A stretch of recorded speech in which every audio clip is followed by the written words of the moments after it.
They train me to stay calm at 40,000 feet when both engines fail. But nothing in 30 years of flying prepared me for the voice on the phone that afternoon. "Sir, your sick wife just walked into our bank looking healthier than I have ever seen anyone." And the man beside her, "He has your face, your voice, your signature. He is signing away everything you own." I had 7 minutes before my entire life crashed without a black box. Hello everyone. Welcome to this story. Before we continue, please take a moment to like, subscribe, and tell me in the comments where you are watching from today. I love seeing how far these stories travel. A quick note. Some elements are fictionalized for storytelling purposes, and any resemblance to real people or places is purely coincidental. The smell of crushed milk thistle usually meant routine in my house. That bitter, earthy scent had become the defining fragrance of my retirement, replacing the jet fuel and recycled cabin air that once filled my lungs for 3 decades. I, William Hawkins, a 60-year-old former captain who once commanded a Boeing 777 across oceans, stood at my kitchen counter at precisely 4:47 in the afternoon. The November sun was bleeding through the Arizona blinds, casting long amber streaks across the granite countertop where I methodically ground Sandra's liver medication into a fine powder. For 7 years, I had not just been a husband. I had been a full-time, unpaid nurse, a pharmacist, a chauffeur, and a grief counselor for a woman whose body seemed determined to betray her one organ at a time. I had traded the cockpit for the sick room, the flight deck for the medicine cabinet, the roar of twin engines for the quiet hum of a liver filtration machine that blinked green in the dark of our bedroom every single night. "Just another hour, Will," I told myself as I scraped the powder into applesauce. "She needs you more than the sky does." That had been my mantra since 2017, when Sandra's hepatologist delivered the diagnosis that grounded me permanently. Stage 3. Hepatic fibrosis. Progressive. Terminal. Without aggressive management. I had walked away from the airline the following week. Sandra was supposed to be at Scottsdale Memorial right now. Every Tuesday and Thursday, 3:15 sharp. I would drive her there, watch her disappear through the sliding glass doors, and return home to prepare her evening medications and her low-sodium dinner. The routine was mechanical, precise. A pre-flight checklist I had performed over 700 times without deviation. I wiped my hands on the dish towel and glanced at the wall clock. 4:48. She would call at 5:15, like always, asking me to pick her up. My life operated on a schedule tighter than any transatlantic flight plan. Every minute accounted for, every variable controlled. Or so I believed. Have you ever stood on solid ground and felt the earth drop away beneath your feet like a trapdoor? The phone did not ring gently. It screamed, a sharp, violent vibration against the granite that made the pill bottles rattle. I glanced at the caller ID and felt my pulse quicken. Desert Ridge Legacy Partners. This was the private trust bank handling my late father's estate, a probate process that had been crawling through legal channels for 11 months. I set down the mortar and answered, expecting a routine update from a clerk about paperwork delays. The voice on the other end was not routine. It was Cody Brennan, a 26-year-old junior associate I had spoken to exactly twice before. He sounded like a man trying to whisper during an earthquake. "Captain Hawkins, it is Cody from the bank." His voice was barely audible, shaking with an urgency that made my stomach clench. "I am breaking protocol by calling your personal cell. Sir, please listen carefully." I leaned against the counter, my brow furrowing. "Cody, I am in the middle of her medications. Is the probate finalized?" My mind was already calculating the bills this trust would settle. The medical expenses alone had consumed nearly everything I had saved from 30 years of flight pay. "Sir, I know what I am seeing." Cody's whisper dropped even lower, and I could hear the raw fear bleeding through the connection. "Your wife is here. Sandra Hawkins is sitting in our VIP conference room right now." I felt a spike of irritation cut through my concentration. That is impossible, Cody. She is at Scottsdale Memorial for her liver treatment. I dropped her off myself 3 hours ago. He did not hesitate. Captain Hawkins, I am looking through the glass partition. She is right here. She looks healthy. She looks like she has never been sick a day in her life, and she is sitting next to a man who has your face. He is wearing a captain's dress uniform with wings pinned to his chest. He has your watch, your glasses. He even scratches behind his ear the same way you do when you are thinking. The mortar slipped from my fingers. It hit the tile floor with a crack that sounded like a bone breaking. White powder exploded across the kitchen, like ash from a crash site. I stared at the mess by my feet, my brain refusing to process the incoming data. Every instrument was redlining, and I could not identify a single valid reading. I am standing in my kitchen, Cody, I said, my voice rising with a rawness I did not recognize. I am standing right here. He is signing the documents, Captain. Cody's voice was barely a breath now. He is signing your legal name on the final legacy trust transfer. $9.4 million. Your father's entire estate. If the notary stamps those papers before you physically prove who you are dead on paper in 7 minutes. They expedited the appointment. 7 minutes, sir. 7 minutes. In aviation, 7 minutes is the time between a dual-engine failure at cruising altitude and impact with terrain. It is the window where a pilot either saves 300 lives or loses everything. I had trained for that window my entire career, but I had never trained for this. My hands were shaking. For the first time since my first solo flight at 22 years old, Captain William Hawkins could not keep his hands steady. The crushed milk thistle lay scattered across the floor like evidence at a crime scene I did not yet understand, and the clock on the wall ticked forward with the merciless precision of a countdown I could not stop. The garage door groaned open like the belly of a cargo hold depressurizing, and I did not wait for it to clear the roof of my truck before I slammed the gear into reverse. My knuckles were white against the leather steering wheel, my foot heavy on the accelerator, with a recklessness that would have earned a first officer an immediate grounding. The smell of hot rubber and desert dust filled the cabin as I cleared the driveway, the Arizona evening light hitting my windshield like a wall of molten copper. 7 minutes. The number pulsed in my skull, with the rhythm of a cockpit alarm I could not silence. I swung the truck onto North Scottsdale Road, weaving through the late afternoon traffic with the calculated aggression of a man who had spent 3 decades making split-second decisions at 500 miles per hour. Every red light felt like a personal assault. Every sedan crawling at the speed limit was an obstacle between me and the unraveling of my own existence. Move. I hissed through clenched teeth, laying on the horn as a minivan hesitated at a yellow. You do not understand. Nobody in this traffic understands. I am 7 minutes from becoming a ghost in my own life. I merged onto the Loop 101, the engine roaring as I pushed past 80. The Sonoran Desert blurred into a streak of brown and gold on both sides, the saguaro cacti standing like silent witnesses to a man unraveling at highway speed. And it was somewhere between exit 41 and the Scottsdale Road off-ramp that my mind, trained to analyze system failures during freefall, began to see the pattern that had been hiding in plain sight for 7 years. 2019. Pacific Western Charter offered me the chief pilot position. 6 figures. Corner office at the Scottsdale Air Park. Sandra collapsed in the bathroom the morning I was scheduled to sign the contract. Emergency room. 12 hours of tests. The offer expired while I held her hand under fluorescent lights. I never called them back. 2021. My old first officer, now a captain at Delta, recommended me for a consulting position with the FAA. 2 days before the interview, Sandra's liver enzymes spiked so dramatically that Dr. Mendelsohn called it a miracle she was still conscious. I canceled the interview from the hospital parking lot, my hands smelling of sanitizer and regret. 2023. Angel Flight West reached out. They needed volunteer pilots for medical transport. 4 hours a week. Sandra begged me not to go. What if something happens while you are in the air, Will?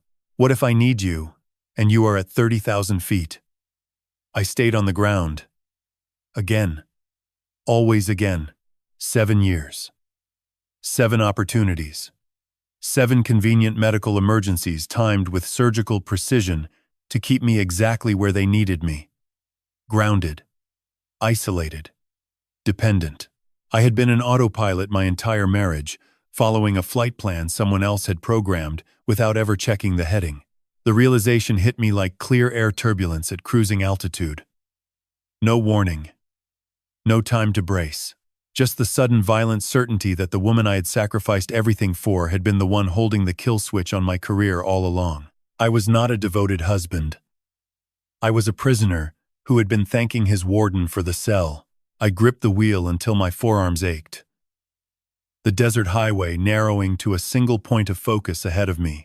The exit for Pinnacle Peak Road appeared, and I took it at a speed that made my tires scream against the asphalt. 2 more turns. 1 more mile. The clock on my dashboard read 4:54. 3 minutes gone.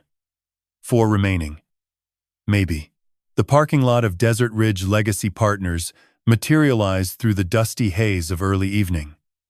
A low, modern building of glass and sandstone nestled against the base of a rocky hillside. I scanned the lot with the same systematic precision I once used to scan a runway approach. My eyes locked onto it immediately. Sandra's black Cadillac Escalade. Plate number 7. Victor Tango. 4-2-1. Parked diagonally across the VIP spaces near the side entrance. Sloppy. Arrogant. She had not even bothered to park straight. I pulled my truck into a spot 10 yards away and killed the engine. The sudden silence was deafening after the roar of the highway. My heart was hammering against my ribs with a force that felt structural. Like the fuselage of my body was about to come apart at the seams. I stepped out, my boots hitting the asphalt with a solid thud that grounded me in the present moment. As I passed the Escalade, something in the rear cargo area caught the failing light. I stopped, pressed my face to the tinted rear window, cupping my hands around my eyes. There, behind the second-row seats, sat a set of matching hard-shell luggage I had never seen before. Not the battered medical supply bags I usually loaded for her hospital visits. These were brand new, expensive, a vibrant coral color that screamed tropical vacation. My breath fogged the glass as I squinted harder. The smallest case was unzipped, its contents partially visible. A bikini top in turquoise blue. A bottle of sunscreen, SPF 50, a floppy wide-brimmed sun hat, and tucked against the side, the unmistakable blue cover of a United States passport. I owned Sandra's passport. I kept it in our home safe with both of ours for the trip to the Mayo Clinic we had been planning. So whose passport was this? I pulled back from the glass, my reflection staring at me from the tinted window. A haggard 60-year-old man in a stained kitchen apron who had not flown an airplane in 7 years. Behind that reflection, a coral suitcase packed for paradise. She was not preparing for a hospital stay. She was preparing to disappear. Have you ever looked through a window and realized the person you see reflected is not the man you thought you were? That he is a stranger, wearing the uniform of someone who stopped existing years ago? I straightened up, pulling off the apron and tossing it into my truck bed. The evening breeze off the desert carried the faint scent of creosote and cooling asphalt. 4 minutes. Maybe 3. Somewhere inside that building, a man with my face was signing away my father's legacy while my wife watched in perfect health. The pilot in me was already calculating the approach vector. The husband in me was already dead. I turned toward the bank entrance and began to walk. Not the shuffling gait of a caretaker fetching prescriptions. The stride of a captain walking toward his aircraft for the last time. Cody Brennan stood at the employee side entrance like a flight attendant bracing for impact. His face was the color of recycled paper. His tie loosened at the collar. His eyes darting between me and the security camera mounted above the doorframe. He was young enough to be my son, and the terror in his expression reminded me of a junior first officer encountering his first thunderstorm at altitude. Uncontrolled, overwhelmed, but still, standing. Captain Hawkins. He exhaled my name like a man releasing a breath he had been holding for an hour. Thank God. I was afraid you would not make it. I did not offer pleasantries. How much time? I asked, my voice coming out as a controlled rasp that surprised even me. The shuffling caretaker had evaporated somewhere on the highway. What remained was the instrument-rated captain who had once landed a crippled 737 in a crosswind at O'Hare, with 200 souls depending on his steady hands. Cody grabbed my forearm, his fingers digging into my jacket with the grip of a man who understood the stakes better than his pay grade suggested. He pulled me through the side entrance, the heavy security door clicking shut behind us, with a sound that severed my connection to the parking lot. The desert, the life I had known 20 minutes ago. The notary is reviewing the final pages now. Cody whispered as we moved through a narrow, windowless corridor, our footsteps muffled by expensive industrial carpet. She has not stamped yet. But the man, he is pushing for immediate execution. He told her his flight leaves at 7 tonight. Use that word. Flight. Like he was mocking you, without anyone knowing. I felt my jaw clench so hard my molars ached. Why did you call me, Cody? Out of all the employees in this building, why did you risk your career for a phone call? Cody glanced back at me, his pace never slowing. Because you saved my life, Captain. 14 months ago. That intersection on Camelback Road. The SUV ran the red, and you pulled me out of the crosswalk by my collar. I was on my phone. I did not even see it coming.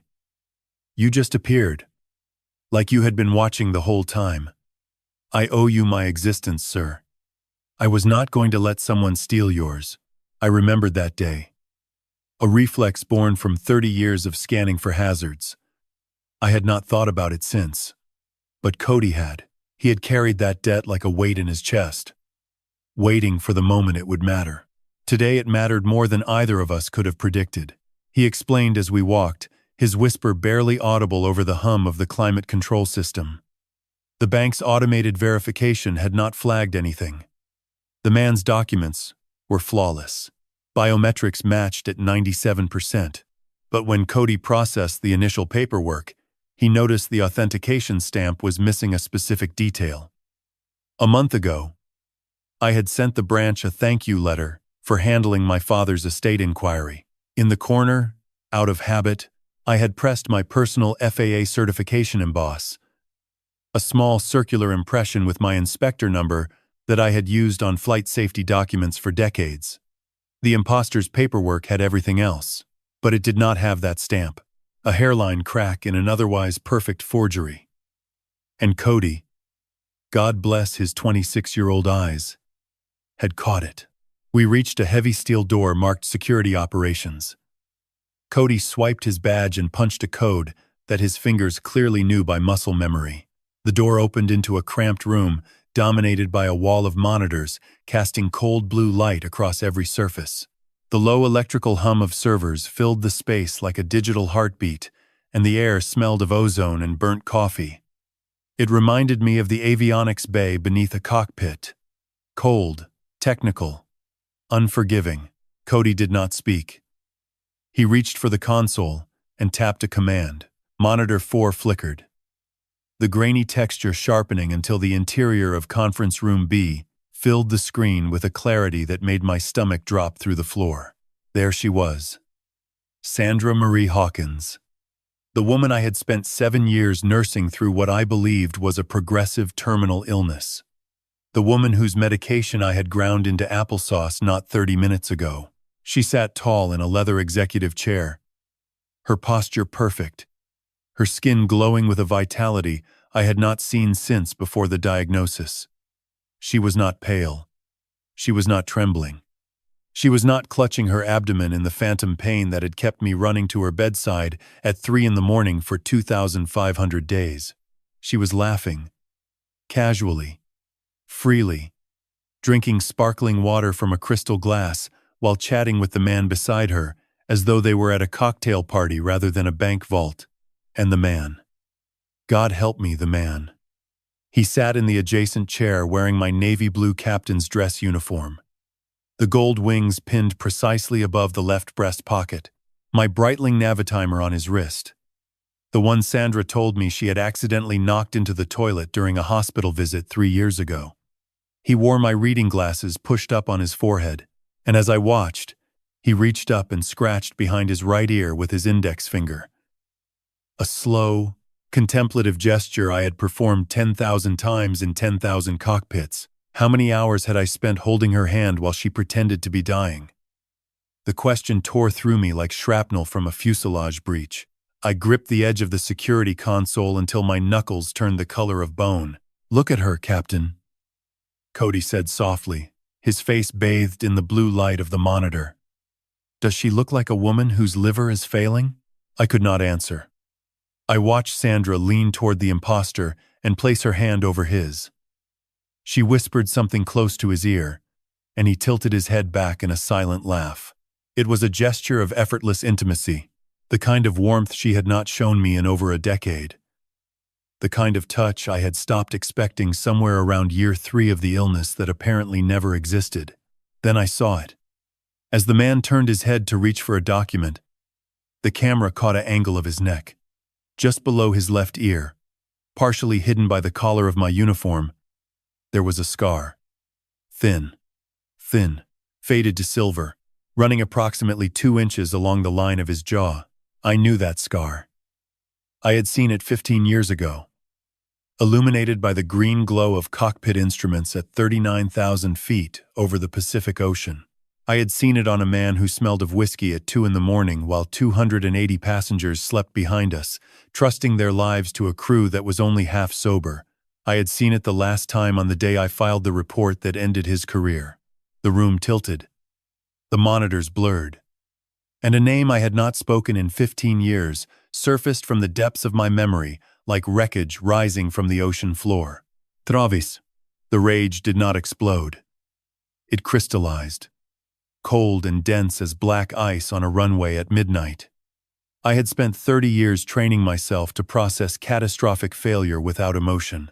Engines do not care about your feelings when they flame out. Hydraulics do not respond to panic. You aviate first. You navigate second. You communicate third. In that order. Always in that order.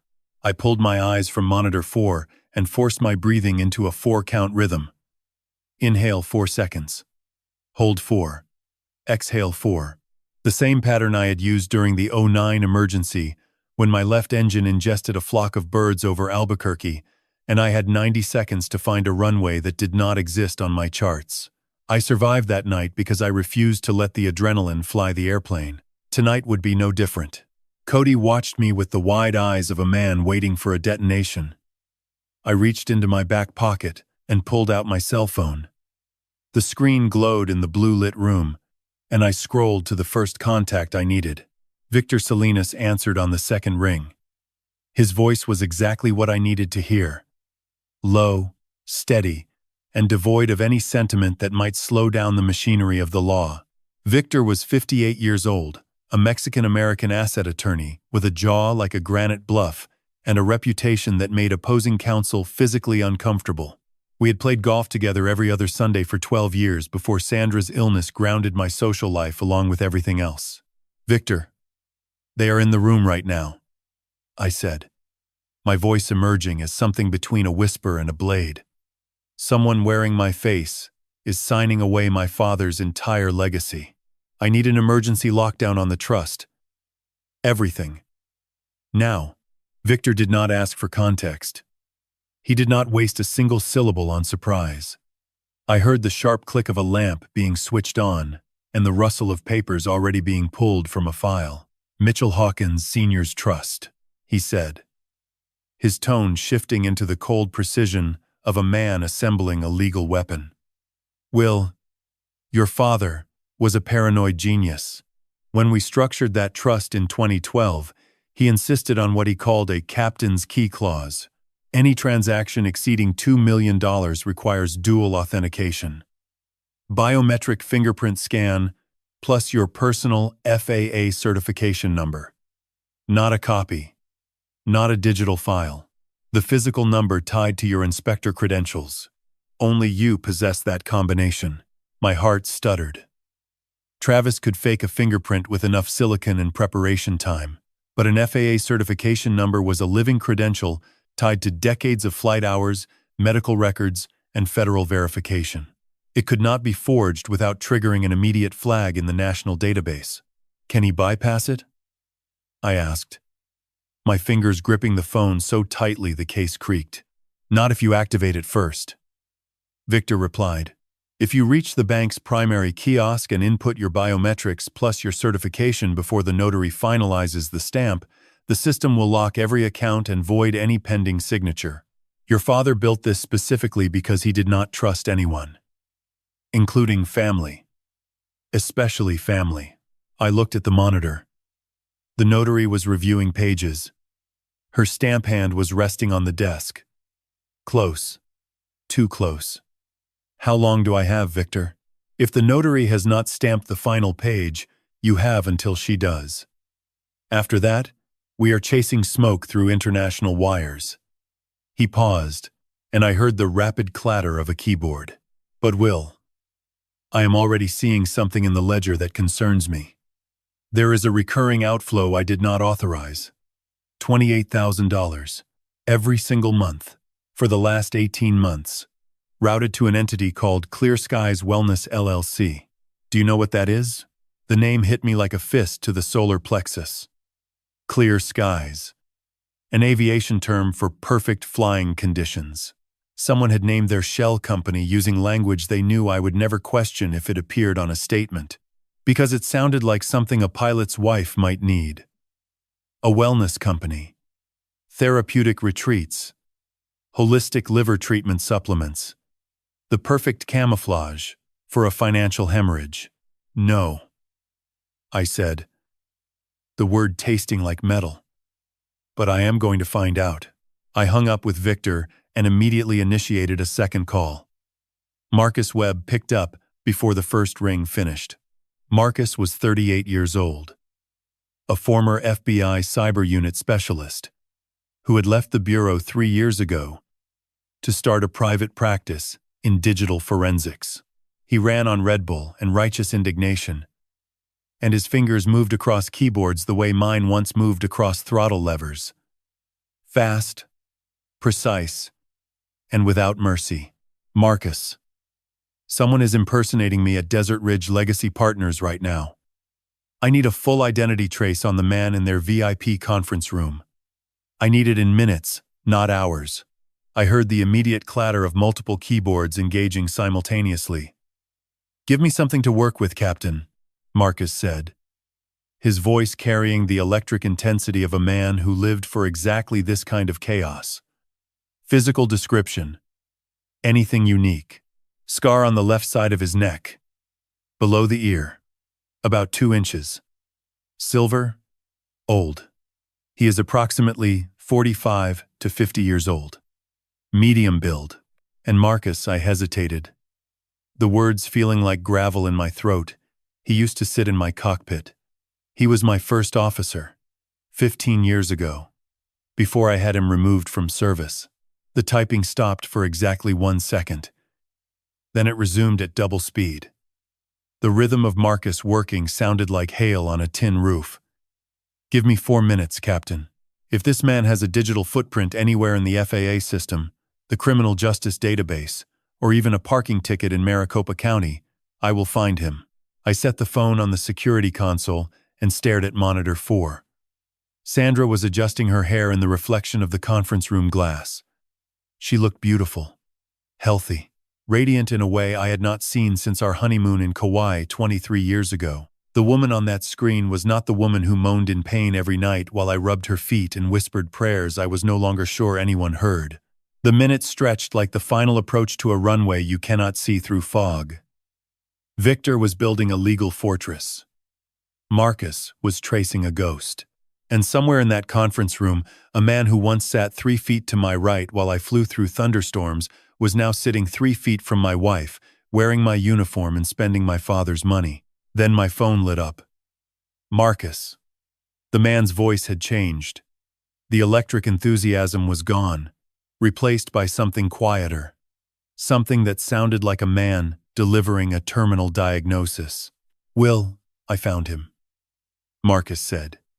"His name is Travis Mercer, former first officer. FAA certification revoked in 2009 following your misconduct report. DUI. On the ramp at Sky Harbor. You remember him?" "I remember," I whispered. The blue light of the monitors, making my reflection look like a ghost. "Captain," Marcus continued, his voice dropping lower, "he did not just stumble into your bank. He was recruited. I am looking at a payment trail right now. $85,000 for cosmetic surgery. Paid 18 months ago. From an account directly linked to your wife. Will, she did not just find this man. She built him. She built him to replace you. There are flights you never forget. Not because they were beautiful, but because you came within 6 seconds of killing everyone on board. October 14th, 2009. Red eye from Phoenix to Honolulu. 283 passengers. A full crew. And my first officer, Travis Mercer, who slid into the right seat at gate B-17. Smelling like he had bathed in bourbon. I noticed it the moment he sat down. The slight lag in his pre-flight callouts. The way his fingers fumbled the overhead panel switches. The scar on his neck, fresh and pink then, was from a bar fight in Tempe 3 weeks prior. I had read the incident report.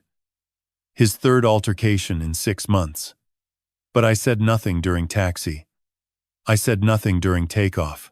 I told myself he was tired. That the smell was cologne. That I was being paranoid. At 39,000 feet over the Pacific, with nothing beneath us but black water, he reached for the throttle controls and nearly put us into an uncommanded descent because his reaction time was 3 full seconds behind the aircraft. I took the controls. I flew the remaining 4 hours solo while he drifted in and out of consciousness in the seat beside me. 283 people slept peacefully behind the cockpit door, never knowing how close they came to becoming a debris field in the Pacific. I filed the report the next morning.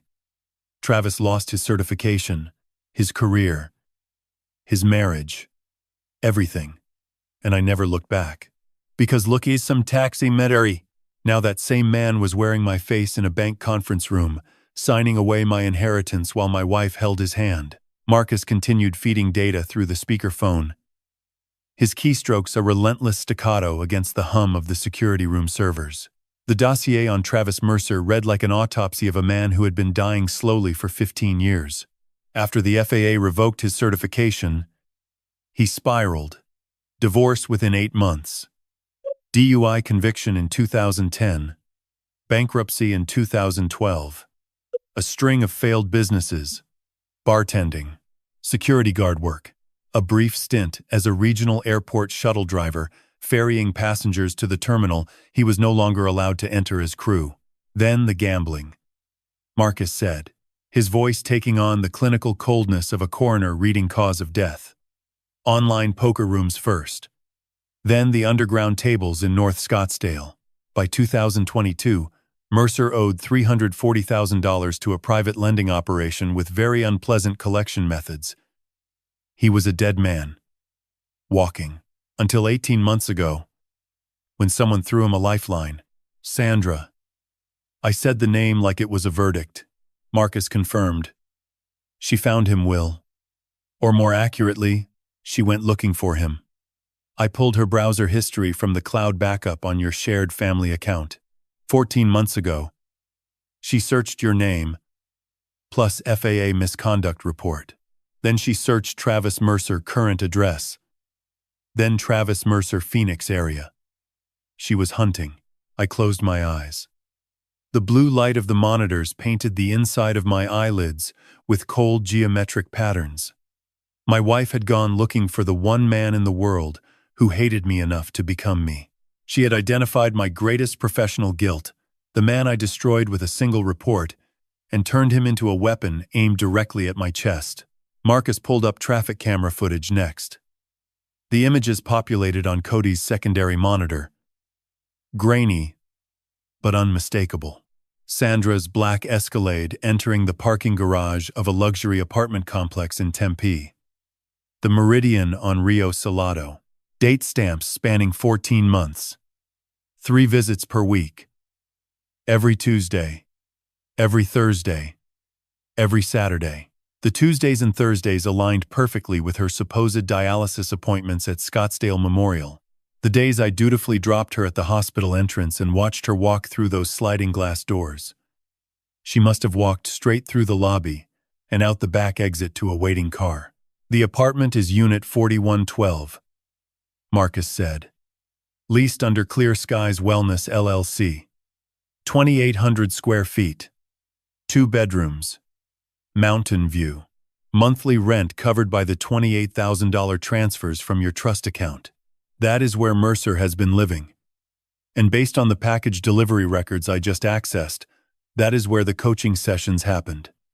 Costume fittings. Signature practice. Voice training. They built a studio in there, Will. A studio to build your replacement. My tongue felt thick and dry. I forced the next question out. Marcus. The life insurance. Tell me about the life insurance. The typing paused. When Marcus spoke again, his voice carried a weight that had not been there before. A heaviness that told me he wished he did not have to say what came next. 4 years ago, Sandra took out a life insurance policy on you through Pacific Western Mutual. $3 million. The beneficiary is not your estate, Will. It is not your children. It is a single-member LLC called Skyward Exit Holdings, registered in Nevada. Sole owner, Sandra Marie Hawkins. The premium payments have been coming from your joint household account. You have been paying for your own death benefit for 4 years. The words landed like turbulence that comes without warning. The kind that throws flight attendants into the ceiling. The kind that leaves bruises nobody sees. I stared at the monitor where Sandra sat laughing beside the man she had built from my wreckage, and I understood with a sickening clarity that this was never just about the money in the trust. The $9.4 million was the opening act. The life insurance was the finale. They were not just planning to steal my identity. They were planning to stop my heartbeat and collect on both ends. Have you ever realized that the person who tucks you in at night has been calculating the exact date you stop breathing? That every glass of water she brings to your bedside is measured not in ounces of care, but in months until the payout? I thought about the vitamins Sandra insisted I take every morning. The ones she told me were for my heart health. The ones she placed next to my orange juice with a smile that I now understood was not love. It was patience. The patience of a predator waiting for the dosage to accumulate. The bitter taste I had dismissed for months as a side effect of aging suddenly made horrifying sense. It was not my body deteriorating. It was my body being deteriorated. On a schedule. On a spreadsheet. By the woman who kissed my forehead every night and told me she loved me. I opened my eyes. The monitors still glowed. Sandra still laughed. Travis still wore my wings. But the man standing in this security room was no longer the exhausted caretaker who had driven here in a kitchen apron. Something fundamental had shifted in my architecture. The rivets of my old self had sheared clean off, and what remained was not grief. It was not heartbreak. It was the cold, absolute, mechanical focus of a pilot who has identified the malfunction and knows exactly which circuit to pull. They wanted a dead pilot. They were about to meet a very alive captain with a 30-year career's worth of precision, patience, and the kind of fury that does not burn. It freezes. Stepping back into my own house felt like returning to a cockpit after a hijacking. Everything looked the same. The furniture sat in its assigned position. The photographs hung level on the walls. The faint scent of lavender air freshener and medical-grade disinfectant greeted me the way it had for 7 years. But nothing was safe anymore. Every surface was contaminated. Every shadow held a wire I had not seen before. It was 8:14 in the evening. I had left the bank with a plan crystallizing in my mind, like ice forming on a wing at altitude. Victor was filing the emergency injunction. Marcus was compiling the digital trail. The notary had not stamped. The captain's key clause was holding. But I needed physical evidence. The kind that would turn a financial crime into a federal conspiracy charge. The kind that lived inside these walls. The house was silent in a way I had never noticed before. Sandra's liver filtration machine, the hulking medical device that blinked green in our bedroom every night, was dark and powerless. Of course it was. She was not here. She was at a bank, healthy and laughing, while a man in my uniform signed away my future. The machine had no patient to treat. Perhaps it never had. I stood in the kitchen for a moment, staring at the crushed milk thistle still scattered across the tile where I had dropped it. The mortar lay in 2 pieces. The powder looked like ash from a controlled demolition. I stepped over it and moved toward the master bedroom. The closet was organized with the military precision Sandra had always admired about me. My side, sparse. 3 shirts, 2 pairs of slacks. A single sports jacket I had not worn in 4 years. Her side took up 70% of the space, filled with what I had always assumed were comfortable sick-day clothes. Soft fabrics, muted colors, elastic waistbands for a woman whose abdomen swelled with fluid retention. I pushed her clothes aside, hangers screeching against the metal rod, and reached into the back corner. My fingers closed around something I did not recognize. I pulled it into the light. A garment bag. Heavy. Expensive. I unzipped it and felt my throat tighten. Inside hung 3 cocktail dresses. 1 in emerald silk. 1 in midnight blue. 1 in a red, so vivid it looked like arterial blood. These were not the clothes of a dying woman. These were the clothes of a woman who went places I knew nothing about. Below the dresses, pushed against the wall, sat a compact leather weekender bag. I unzipped it. Lingerie I had never seen. A makeup case with shades too bold for a hospital visit. And buried at the bottom, a second cell phone. Powered off. A prepaid burner, with no carrier branding. I pocketed the phone and moved to the hallway. The attic access was a pull-down panel in the ceiling above the linen closet. The wooden stairs unfolded with a groan that sounded like the house itself protesting the intrusion.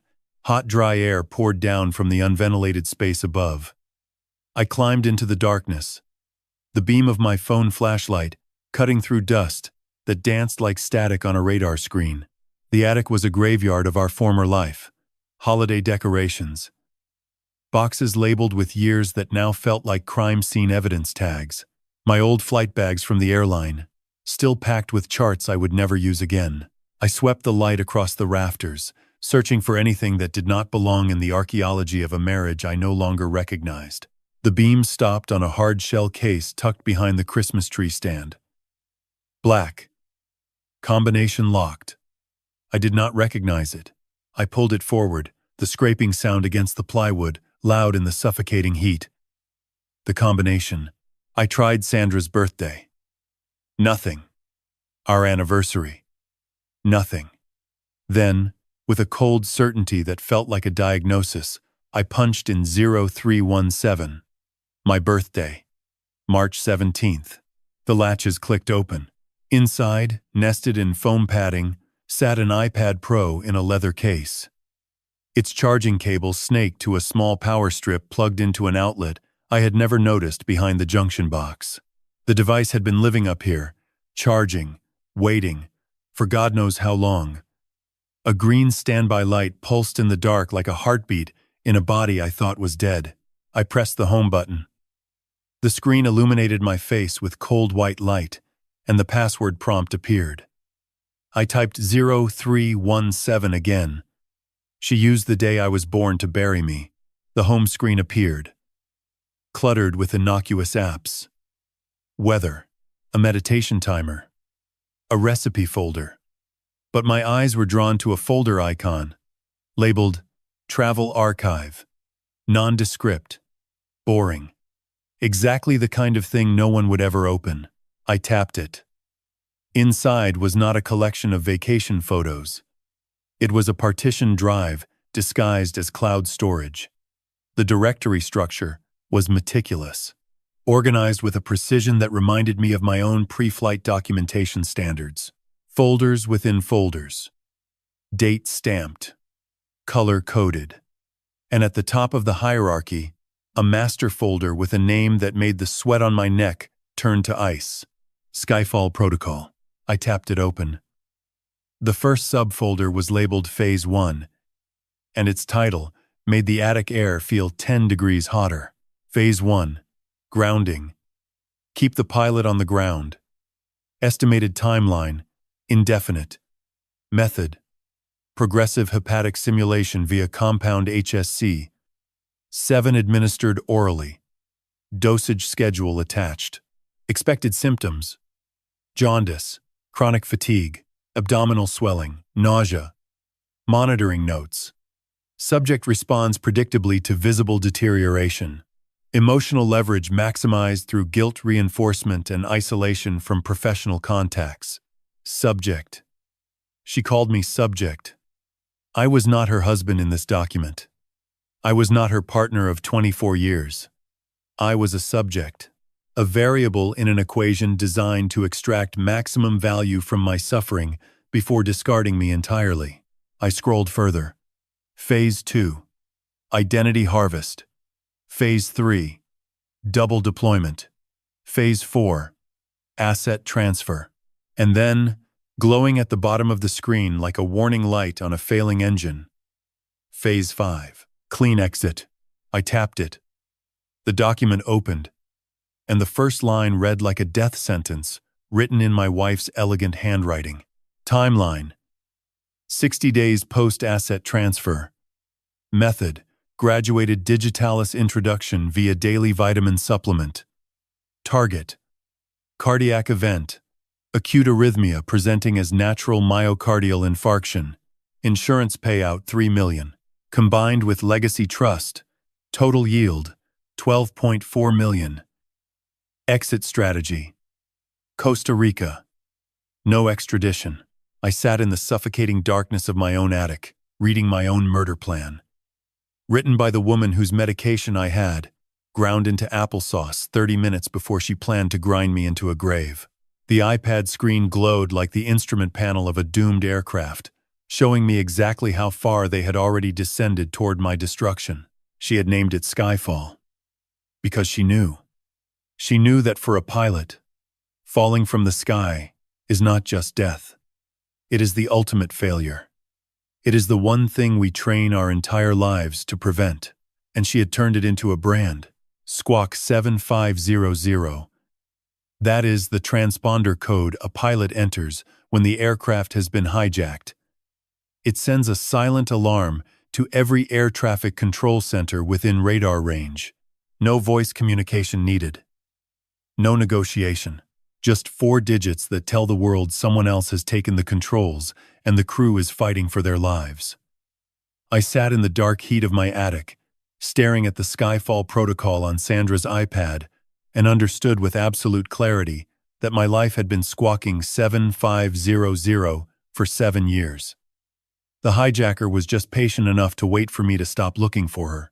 I scrolled back to the beginning and forced myself to read every phase with the same methodical attention I once gave to accident investigation reports. The document was 43 pages long.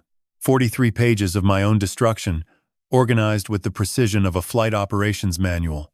Phase 1. Grounding. I had already read the summary, but the supporting documents beneath it made my skin crawl. There were detailed notes on my psychological profile. How to exploit my sense of duty. How to trigger my guilt response. Sandra had written a subsection titled Emotional Leverage Points that read like a torturer's field guide. His identity is inseparable from his role as protector. Remove external validation of competence, specifically flight status, and subject will redirect protective instincts entirely toward caretaker role. Key phrase. For reinforcement. I need you here. Expected compliance rate. 98%. She had studied me like I was a system she was learning to override. And she had been right. 98%. I had complied 98% of the time for 7 years. The 2% I resisted were the days I almost said yes to Angel Flight West. She must have panicked those mornings. Phase 2. Identity Harvest. This section was clinical. It detailed how Sandra had systematically collected every piece of my personal identification over the course of 3 years. Copies of my passport taken while I slept, photographs of my signature at various angles and speeds, voice recordings captured during phone calls I thought were private, my daily routines, documented by the hour, my medication schedule, my PIN numbers, the combination to the home safe, even the specific weight distribution of my walk, measured by a pressure plate she had installed beneath the hallway carpet under the guise of checking for termite damage. I thought about every time she asked me to repeat my social security number for a medical form. Every time she held my hand and traced the lines of my palm, telling me she loved the way my fingers curled. She was not loving me. She was cataloging me, creating a blueprint for my replacement. Phase 3. Double deployment. Travis Mercer's recruitment and transformation. The timeline showed 18 months of preparation. Voice coaching sessions 3 times per week. Physical therapy to replicate my shoulder tension and gait. Dental work to match my specific bite pattern for potential document verification. Contact lenses to shift his eye color 2 shades lighter. And the cosmetic surgery, performed by a clinic in Tijuana that specialized in identity reconstruction for cartel clients. The invoice was included. $85,000 for what the surgeon called a full facial architectural revision. My face, reconstructed on another man's skull like a death mask worn by the living. Phase 4. Asset transfer. The financial architecture of the heist itself. Multiple offshore routes planned through shell companies in Nevada, the Cayman Islands, and ultimately Switzerland. The $9.4 million would be split. 60% to Sandra, 25% to Travis, and 15% to unnamed operational costs. I noted that Travis was getting the smaller cut. He was a hired gun, an employee. Sandra was the architect, the general, and the sole beneficiary of the endgame. Then I found the subfolder I had been dreading. Coaching videos. 47 files. Date stamped over 14 months. I tapped the first one. The screen filled with high-definition footage recorded in what I now knew was the Tempe apartment I had been unknowingly funding.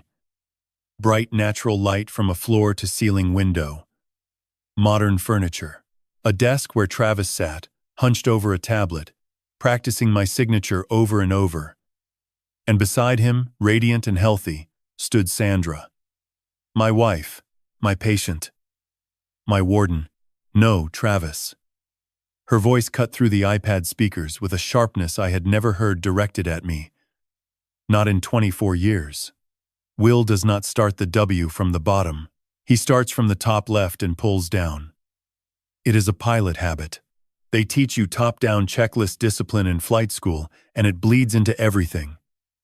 Watch. She demonstrated my signature on a whiteboard. Perfect. She had memorized the micro-movements of my hand better than I knew them myself. I scrolled to a video dated 6 weeks ago. Travis sat at the apartment dining table, dressed in my clothes, eating dinner with Sandra. They looked like a married couple. Comfortable. Familiar. He reached for the salt, and Sandra corrected him. Will reaches with his left hand. Remember the rotator cuff injury from 2015. His right arm does not extend fully above the shoulder. You overreach with the right every time, and it breaks the illusion. She had cataloged my injuries like design specifications. My body was a document she had annotated for reproduction. The final video was dated 2 weeks before tonight. Sandra sat facing the camera, alone. Her hair was styled. Her makeup was flawless. She spoke directly to the lens with the calm authority of a CEO delivering a quarterly report. Phase 5 activation begins the day after the trust transfer clears international verification. Travis will remain in character for approximately 30 additional days to maintain appearances during the banking cooling period. During this window, The vitamin supplement dosage will be increased from zero point 0.5 milligrams to 2 milligrams of digitalis compound daily. The subject's existing stress levels and sedentary lifestyle will amplify the cardiac effect. Estimated timeline to acute event, 40 to 60 days. Presentation will be consistent with natural myocardial infarction in a 60-year-old male with elevated cortisol and family history. No autopsy will be requested by next of kin, as next of kin will be cooperating beneficiary. She paused on screen, took a sip of sparkling water, then smiled. A cardiac event at 60 is a tragedy, not a crime. She said it the way someone might say, "The weather looks nice. Tomorrow, flat." Conversational. Absolute. I closed the video. The screen went black. My reflection stared back at me from the dark glass, distorted by the heat rising from the attic insulation. I looked old. I looked tired. I looked exactly like a man who was 60 days from a heart attack nobody would investigate.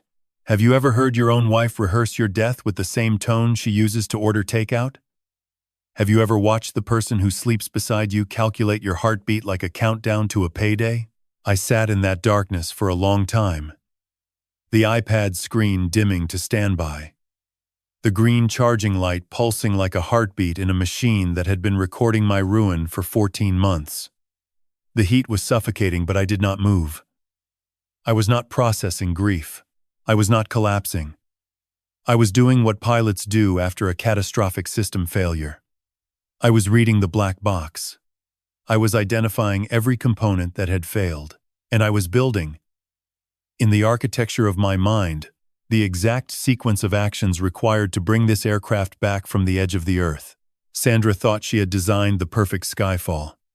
She forgot one thing. Pilots train for falls. It is literally what we do. We practice the worst day of our lives until it becomes muscle memory. And tonight, the worst day of my life had finally arrived. But I was already flying. I had just closed the iPad and pulled myself upright in the attic darkness when my phone vibrated against my thigh. The screen cut through the black like an instrument panel coming alive after a power failure. The caller ID read Rachel, my 32-year-old firstborn, who had inherited my systematic mind and turned it into a career-keeping aircraft from colliding in the sky above Phoenix. I descended the attic stairs, the cool hallway air hitting my sweat-soaked shirt like a cold front, and answered with a voice steadier than I felt. "Dad." Rachel's voice was taut, controlled. The same tone she used on the radio when two aircraft converged at 500 miles per hour and she had 4 seconds to separate them. "I need you to listen carefully. Do not interrupt until I finish." "Go ahead," I said, leaning against the hallway wall. A framed Thanksgiving photograph from 2019 pressed against my shoulder blade. Sandra smiling. My hand on her shoulder. The picture of devotion. 4 months ago, I started tracking Mom's phone through the family GPS app. Rachel said, her words measured and precise. She never removed me from the shared location group. Every Tuesday and Thursday, her phone does not go to Scottsdale Memorial. It goes to a residential address in Tempe, the Meridian on Rio Salado, Unit 4112. She stays 3 to 5 hours, then drives home, every single time for 4 months. Marcus had already confirmed this through traffic cameras. But hearing it from my daughter, knowing she had carried this alone for 16 weeks, added a weight to my chest that had nothing to do with digitalis. 3 weeks ago, something changed. Rachel continued. I was at your house. Mom thought I had left. I was in the garage getting my gym bag when I heard her on the phone in the kitchen. The window was open. Her breathing became audible. The sound of a woman reliving a moment she wished she could unhear, she said. And I am quoting exactly because I recorded it, she said. 60 days after the transfer. Travis. Then, the pills do the rest. A heart attack, at 60, is a tragedy, not a crime. I played it back 11 times, Dad. It is her voice. It is clear. Time-stamped. Geo-tagged. The confirmation landed differently than the video. The video was Sandra performing for a camera. This was Sandra speaking casually to her accomplice while her daughter stood 15 feet away. The carelessness, the absolute confidence that she was untouchable. "I have the recording saved," Rachel said. "It is evidence. Send it to Marcus Webb tonight." I gave her the encrypted email. But Rachel was not finished. "Dad, there is something about Jake." Her voice dropped lower. I heard the ambient crackle of her control tower in the background. She was calling me from work, unable to wait. "Jake has not spoken to you in 5 years. I always thought it was the argument about his career. That is what Mom told everyone. But 6 months ago, Jake called me drunk from Portland, crying. He said Mom told him you were diagnosed with early onset Alzheimer's, that you were becoming aggressive, paranoid, that you threatened her during an episode. She told him you did not recognize him anymore, that seeing his face would traumatize you." The hallway walls contracted around me. I pressed my back against the plaster, feeling the structure shift beneath the weight of this new revelation. "Jake believed her," Rachel said. "He has been sending Mom $2,000 every month. Guilt money. Because he thinks his father is disappearing into dementia, and he is too far away to help. She monetized his love for you, Dad. 5 years. Every birthday I waited for a call. Every Christmas, I stared at his empty chair. He was not avoiding me because he did not care. He was avoiding me because his mother told him I was a danger. She stole my son by telling him that loving me would hurt me. Have you ever discovered that your own child has been mourning you while you are still alive? That someone convinced them you were already gone?" I slid down the wall until I was sitting on the hallway floor. Rachel was still talking, pulling me back. "Dad, one more thing." Her tone shifted to the sharp edge of a controller issuing an emergency directive. I checked the FAA medical database at work. 2 months ago, someone filed a report to the Aerospace Medical Certification Division claiming you suffer from cognitive deterioration consistent with early onset dementia. The filer is Sandra M. Hawkins, spouse, primary caretaker. My blood turned to ice. If she submits that report to the bank as supporting documentation, your power of attorney is revoked automatically under the trust's mental competency clause. Rachel said, each word precise as a radar reading. Victor's injunction will not matter. The bank will freeze your access and assign a court-appointed conservator. She is not just stealing your money. She is legally erasing your capacity to fight back. She is grounding you permanently, not just from the sky, but from your own life. I stared at the ceiling. The smooth white plaster I had repainted last spring, while Sandra pretended to be too weak to hold a brush. She had attacked from every vector simultaneously. Financial, physical, psychological, legal, medical. A coordinated assault designed to leave no escape route, no emergency exit, no alternate runway. But she had made one mistake. She had forgotten about Rachel, the air traffic controller who never let an aircraft disappear without investigation. My daughter had been tracking this ghost ship for 4 months. Send everything to Marcus tonight, I said, pulling myself off the floor with deliberate strength. And Rachel, call your brother. Tell him the truth. Tell him his father knows exactly who he is, and tell him I need him to come home. The silence lasted 3 heartbeats. Then Rachel's voice, small and fierce. Copy that, Captain. Consider it done. Every pilot knows that before a crash landing, you must understand the terrain beneath you. You cannot aim for a flat field if you have not identified where the rocks are. Dr. Neil Pratt was a rock. A small, jagged, frightened rock sitting in a luxury apartment in Tempe that my money had been paying for. And at 11:04 at night, I was standing outside his door with enough documentation to turn that rock into gravel. Marcus had traced Pratt within an hour of my request. Neil Pratt, 44 years old, licensed pharmacist, whose license had been suspended twice for improper dispensing. He operated a boutique supplement company out of his apartment, Clear Skies Wellness, the same entity receiving $28,000 monthly from my trust. He was the chemist, the man who manufactured the compound that made Sandra look like she was dying and the pills that were slowly stopping my heart. The apartment was on the third floor of a modern complex off Mill Avenue. I could smell chlorine from the rooftop pool and hear the distant thump of bass from a bar down the street. Normal sounds for a Thursday night in Tempe. None of them belonged to the world I was now inhabiting. I knocked 3 times. Hard. Deliberate. The knocks of a man who was not asking permission. The door opened 6 inches, caught by a chain. Pratt's face appeared in the gap. Thin. Pale. Wire-rimmed glasses sitting crooked on a nose that had clearly been broken more than once. His eyes went wide the moment they registered my face. He knew exactly who I was. Which meant he knew exactly what he had done to me. Captain Hawkins. He stammered, his Adam's apple bobbing. This is not a good time.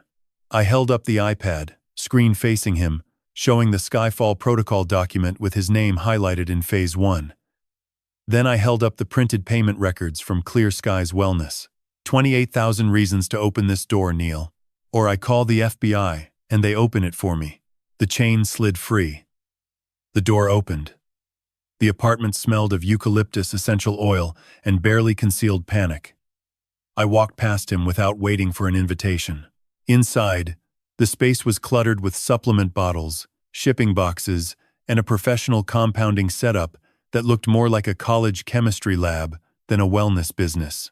I set the iPad on his kitchen counter and turned to face him. He stood by the door, his hands shaking, looking like a man calculating the distance to the nearest exit. Herbal liver complex, I said, my voice flat as a runway. That is what you called it. Tell me what it actually does. Pratt's eyes darted to the floor. Captain Hawkins, she told me you were abusive, he whispered. She said, you controlled her finances, hit her when you drank. She said the supplements were to help her cope with the stress of living with you. I was trying to help a woman in danger. I stepped closer. My shadow fell across his compounding table. What does it do, Neil? He swallowed hard. It is a combination of berberine, turmeric extract, and a proprietary bile salt analog. In high doses, it causes reversible cholestatic symptoms: jaundice, fatigue, abdominal distension, nausea. It mimics the presentation of chronic liver disease almost perfectly. When she stops taking it, the symptoms resolve within 72 hours. 7 years, I said. You have been supplying this for 7 years. Pratt shook his head violently. No, only the last 3. Before me, she had someone else. I do not know who. She came to me because her previous supplier got nervous and quit. I reached into my jacket and pulled out the printed Phase 5 document. I placed it on the counter beside the iPad. Read the highlighted section, I said. Pratt leaned over the paper. His face, already pale, turned the color of candle wax. The reading glasses on his nose fogged slightly from the sudden change in his breathing. Digitalis, he whispered.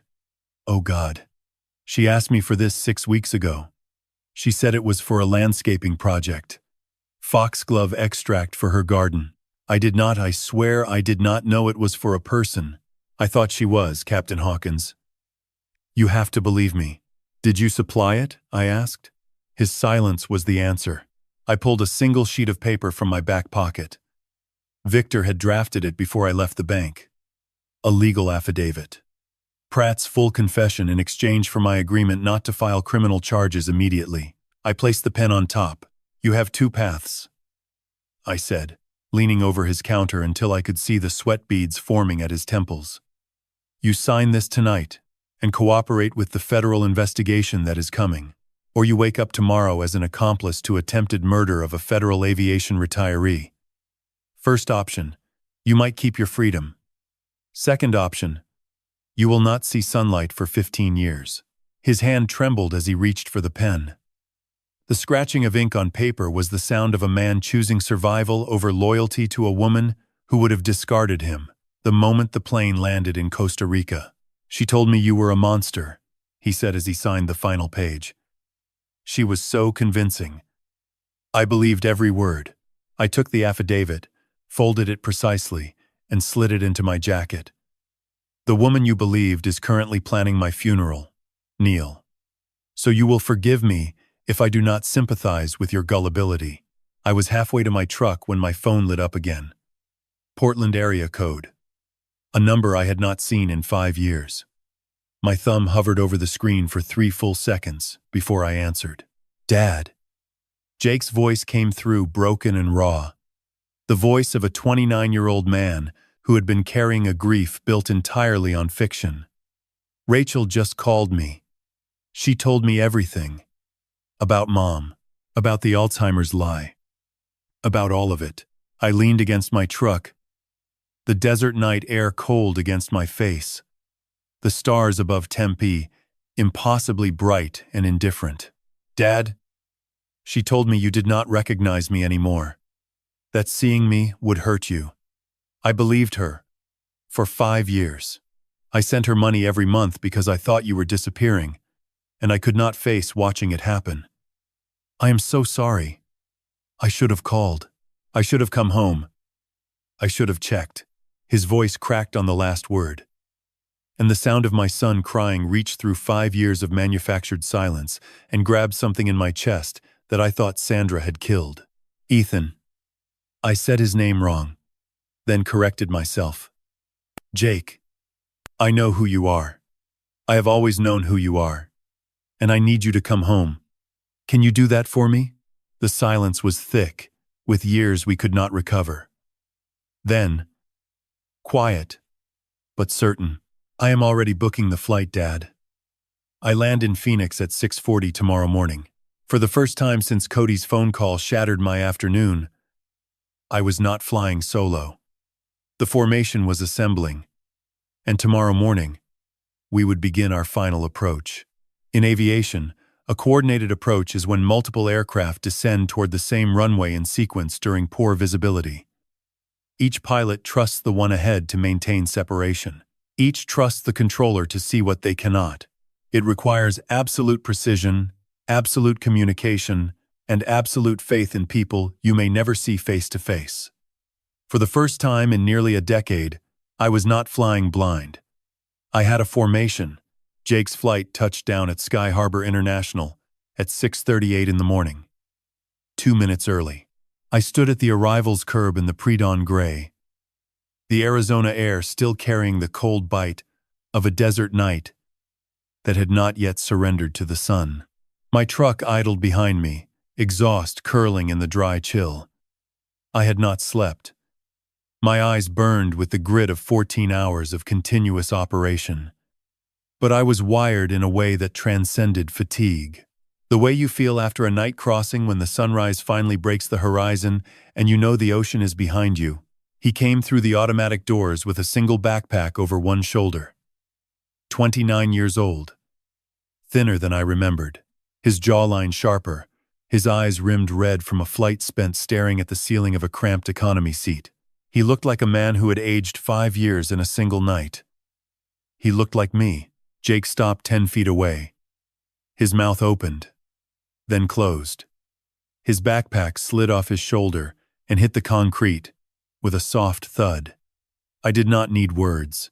I closed the distance in 4 strides and pulled my son into an embrace that was 5 years overdue. His shoulders shook. His fingers gripped the back of my jacket the way they used to grip my hand when he was small and afraid of thunderstorms. We stood like that on the arrivals curb while taxis honked and luggage carts rattled past, 2 men holding the wreckage of a family together with nothing but their arms. "I know who you are," I said into the top of his head. "I have always known." He pulled back, his face wet, his jaw set, with a determination I recognized as my own. "She told me you were gone, Dad. She said your mind was dissolving, that you screamed at her, that you did not remember my name." I sent her $2,000 every month because I thought she needed it to take care of a man who could not take care of himself. She used it to fund the apartment where they rehearsed my replacement. I said quietly. Your guilt money paid for costumes and coaching sessions. Jake's face contorted with a fury that looked like it might split him apart. I watched him clench and unclench his fists, breathing hard through his nose. Then he reached into his backpack and pulled out a manila envelope. I brought everything, he said, his voice rough but controlled. Bank statements showing the monthly transfers from my account to hers. And Dad, 6 months ago she tried to get me to sign something, a document declaring you mentally incompetent. She said it was for the trust, for your protection. She said it would let her manage your medical decisions. I stared at the envelope. Did you sign it? Jake shook his head. That is why she cut me off completely. I refused, and 2 weeks later she changed her number. Told Rachel I had moved to Europe. I thought she was just angry. Now I understand she was removing a loose end. I took the envelope. Another rivet in the case Victor was building. Another nail in a coffin Sandra had designed for me, but would occupy herself. We climbed into the truck and drove north through the awakening city, the morning traffic building around us like weather forming before a front. Victor's office occupied the 14th floor of a glass tower on Scottsdale Road. By 7:45, we were seated around his conference table. Victor at the head, his sleeves rolled, his face the granite mask of a man who had spent the entire night assembling legal ordnance. Marcus Webb occupied the corner, 3 monitors glowing with data streams, an empty Red Bull pyramid growing beside his keyboard. And at the far end of the table, connected via a secure video link from FBI headquarters in Phoenix, sat Agent Diane Torres. Torres was 42. Former financial crimes prosecutor turned field agent. Dark eyes that missed nothing.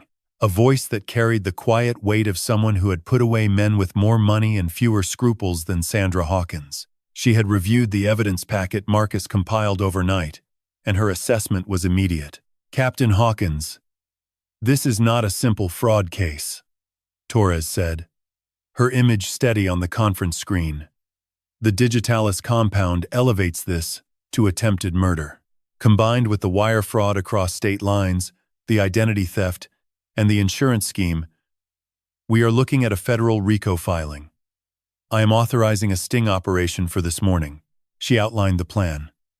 Sandra and Travis had scheduled a follow-up appointment at Desert Ridge Legacy Partners for 9 this morning, a final signing session to complete what the interrupted notary had failed to finish yesterday. They did not know the captain's key had been activated. They did not know the documents they planned to sign were now legally worthless. They would walk in, expecting to close the deal. They would walk into a room already wired for federal prosecution. You will wear a recording device, Torres said, looking directly at me through the camera. You will enter the conference room after they have begun the signing. Everything they say from that point forward is admissible. Your only job is to be yourself, Captain. Let them react to the real thing. Victor slid a document across the table. The finalized emergency injunction, signed by a federal judge at 4 this morning. The trust was locked. The offshore routes were blocked. Sandra's dementia filing had been flagged and quarantined before it reached the bank's compliance department. Every exit she had built was now sealed. Jake sat beside me, silent, but present. His hand rested on the table near mine, not touching, but close enough that I could feel the heat of it. The proximity of a son who had been stolen and returned. My phone buzzed. Marcus glanced at his screen simultaneously. His face tightened. Intercepted text.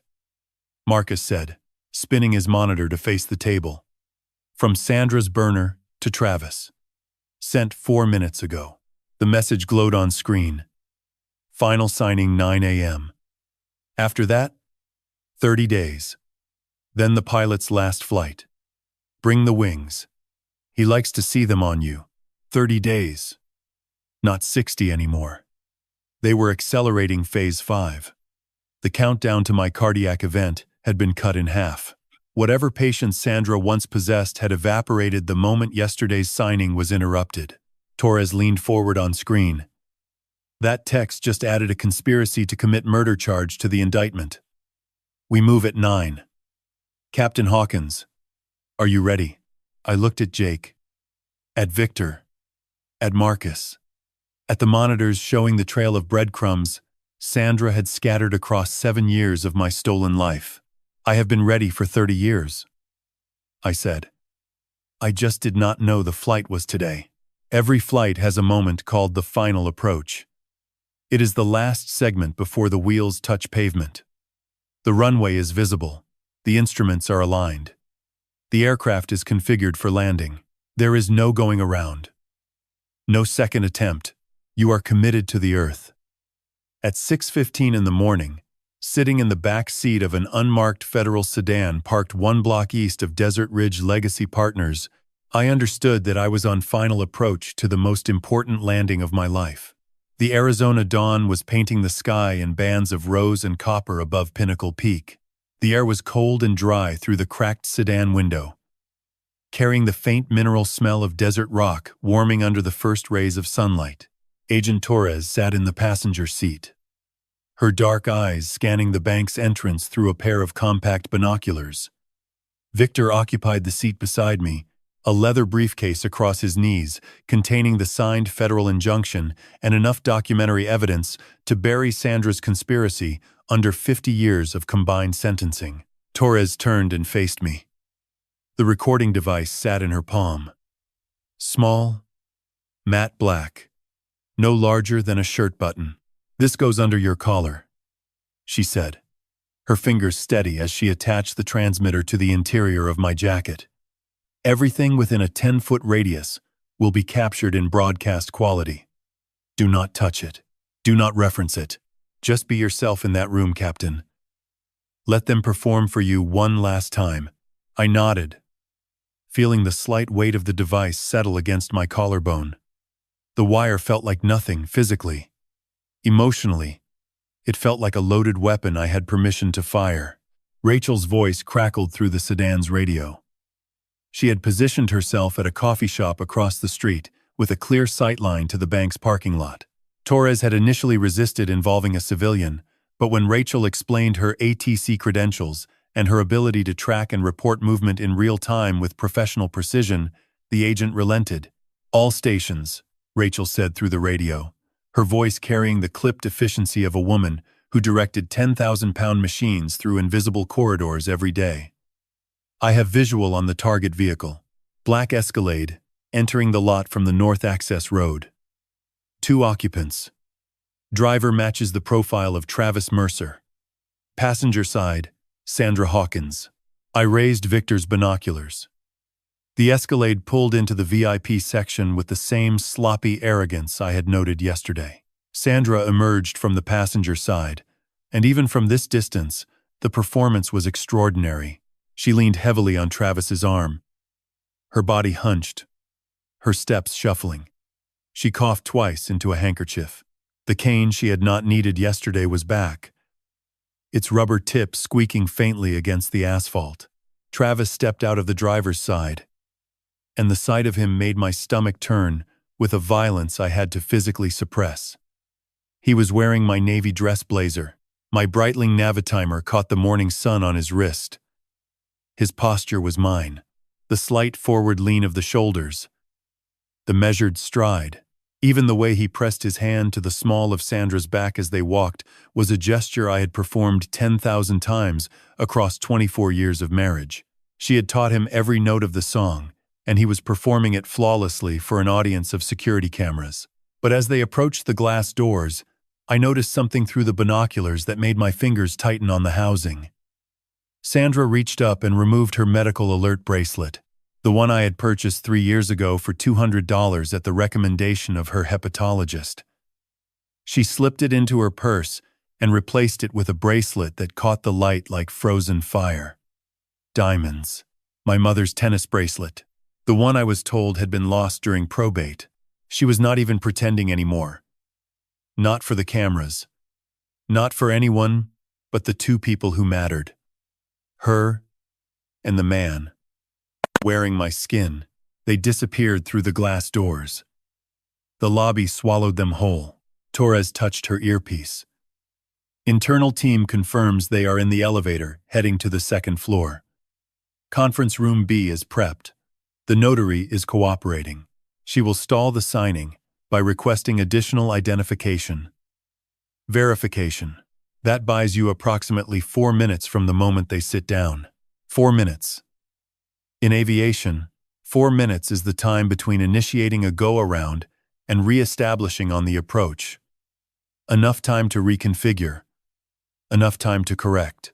Enough time to choose a different outcome. I need to reach the kiosk before they begin, I said. Torres nodded. Go now. My team has the lobby secure. Cody will meet you at the employee entrance and escort you to the primary terminal. I stepped out of the sedan. The morning air hit my face like a slap of cold clarity. My boots hit the asphalt and I walked. Not the shuffle. Not the stoop. The walk of a captain crossing the tarmac toward his aircraft for a flight he has prepared his entire career to execute. Cody was waiting at the side entrance, his face less pale than yesterday but his hands still trembling slightly. He swiped me through without a word, leading me directly to the lobby kiosk, a standalone terminal built into the wall near the elevators, brushed steel, a biometric scanner glowing soft blue. A keypad waiting for a number that only one man in the world possessed. I pressed my right thumb to the scanner. The machine hummed. A green light pulsed. Biometric match confirmed. The screen read, "Please enter FAA certification number for dual authentication." I typed the 12-digit sequence I had memorized 30 years ago on the day I earned my wings. The same number printed on every safety inspection I had ever signed. The number that represented 3 decades of service, 30,000 hours of flight time, and a career Sandra had tried to bury under 7 years of fake prescriptions and manufactured helplessness. The screen flashed green. A chime echoed softly in the marble lobby. Primary authority verified. Captain's key activated. All pending transactions requiring dual authentication are now suspended. Override code required for resumption. Somewhere on the second floor, in conference room B, the documents Travis Mercer was preparing to sign had just become expensive waste paper. Every digital signature he attempted would return a single flashing red error. Authorization denied. Seal required. The game was over before they even knew it had ended. I looked at Cody. He nodded once, his eyes bright, with a fierce, quiet pride. Second floor, I said. Conference room B. He led me to the elevator. The doors closed, and as the car rose, I felt the landing gear lock into position.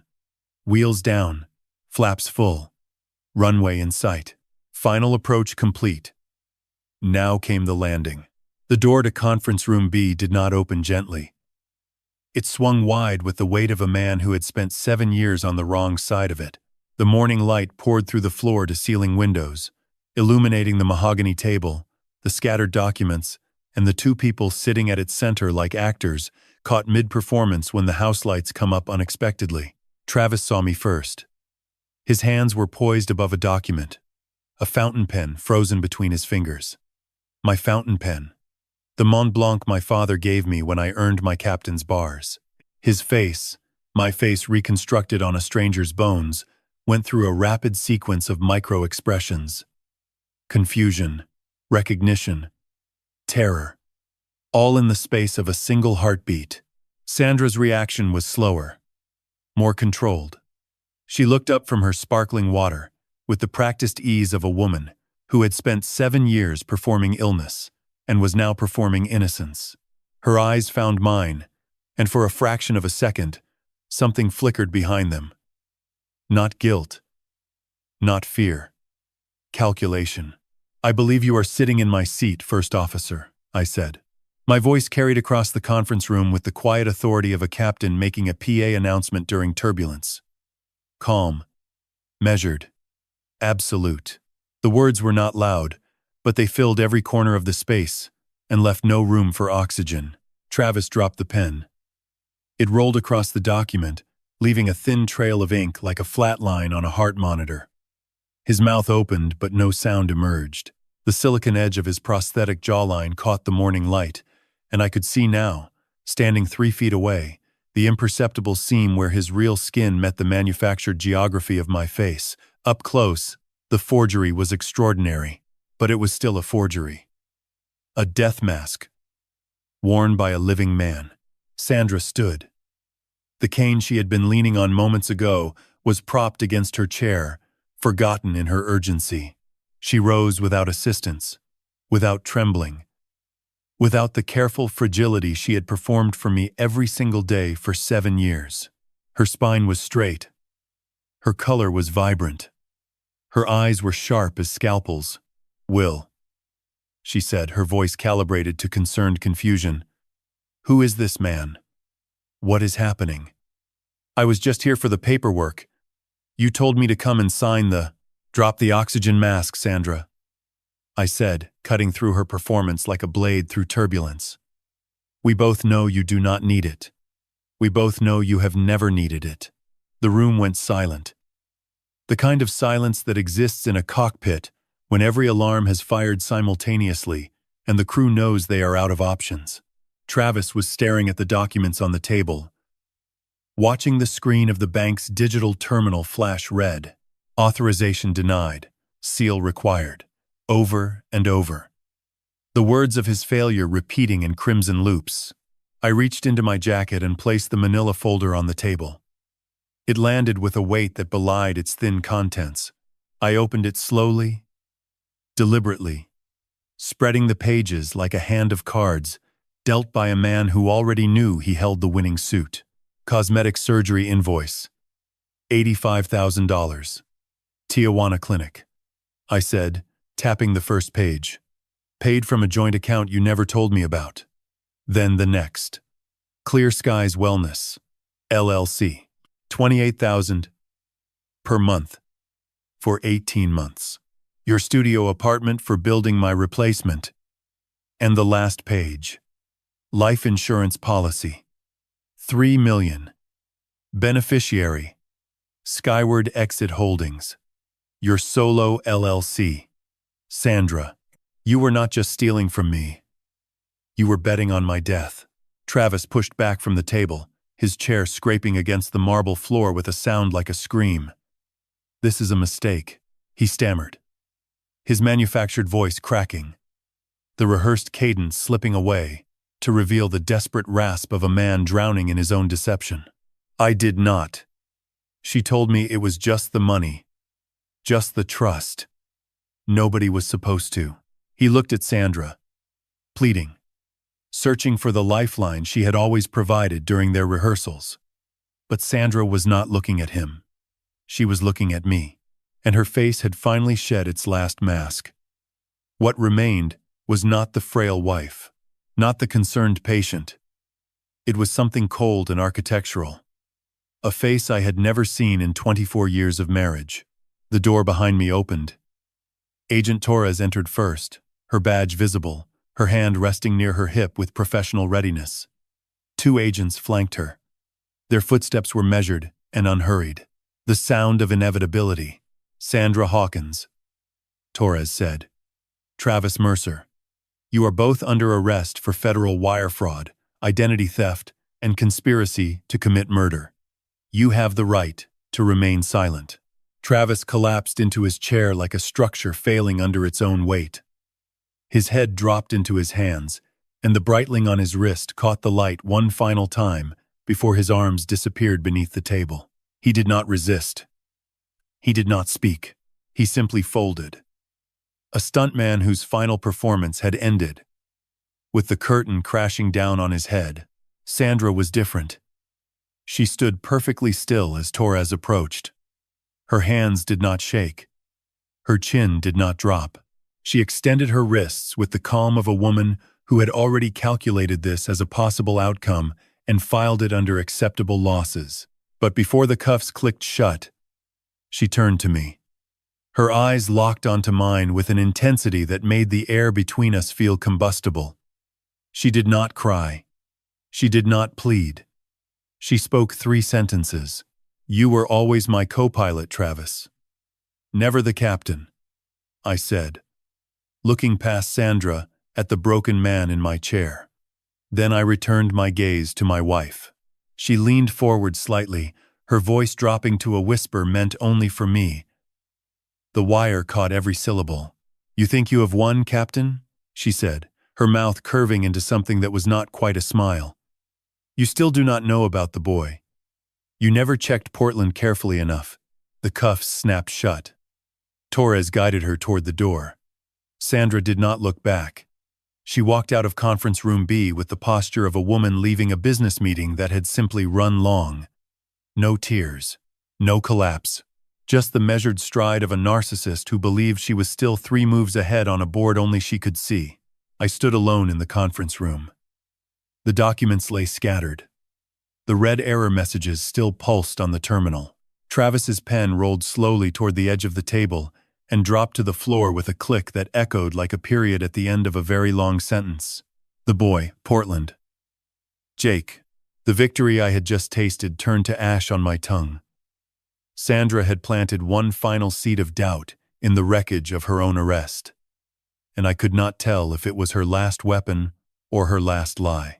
Controlled flight into terrain. It is the most chilling phrase in aviation.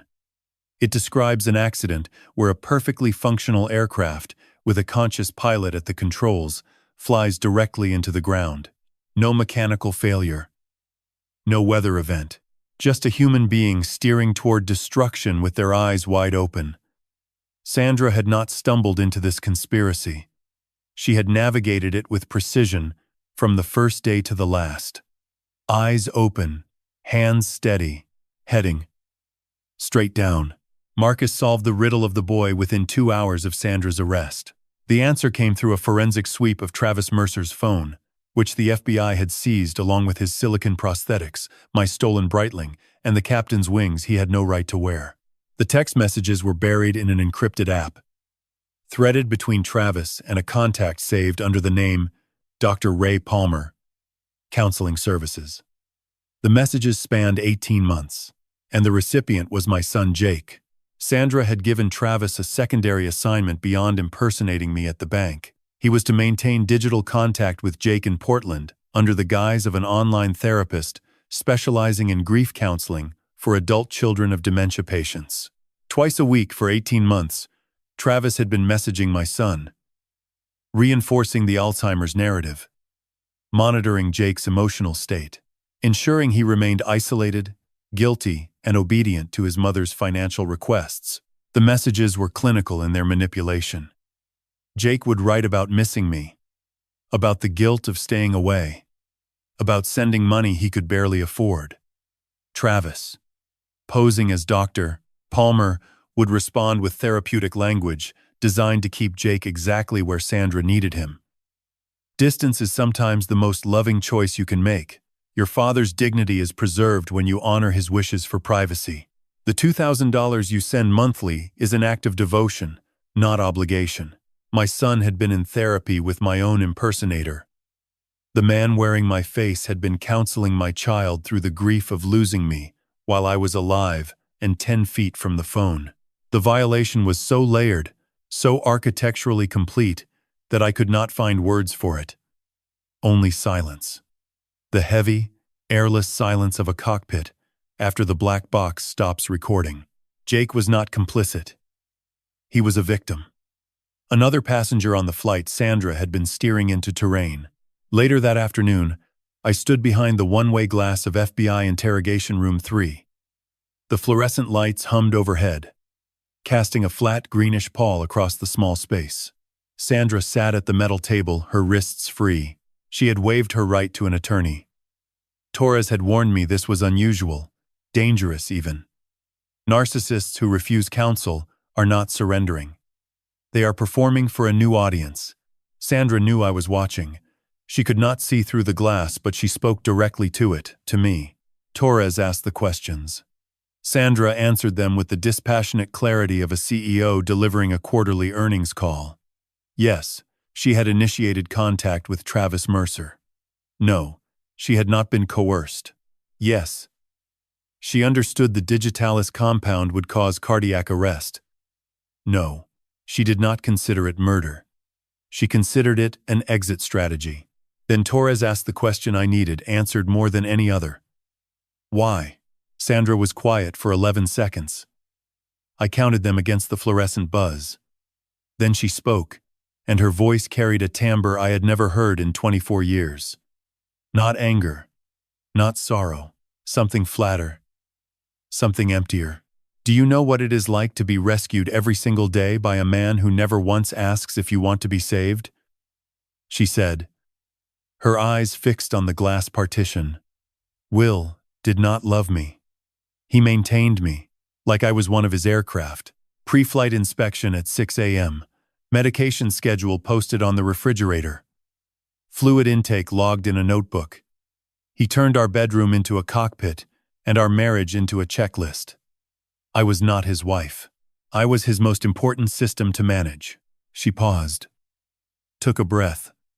The overhead light caught the sharp angle of her cheekbone. I did not start this because I hated him. She continued.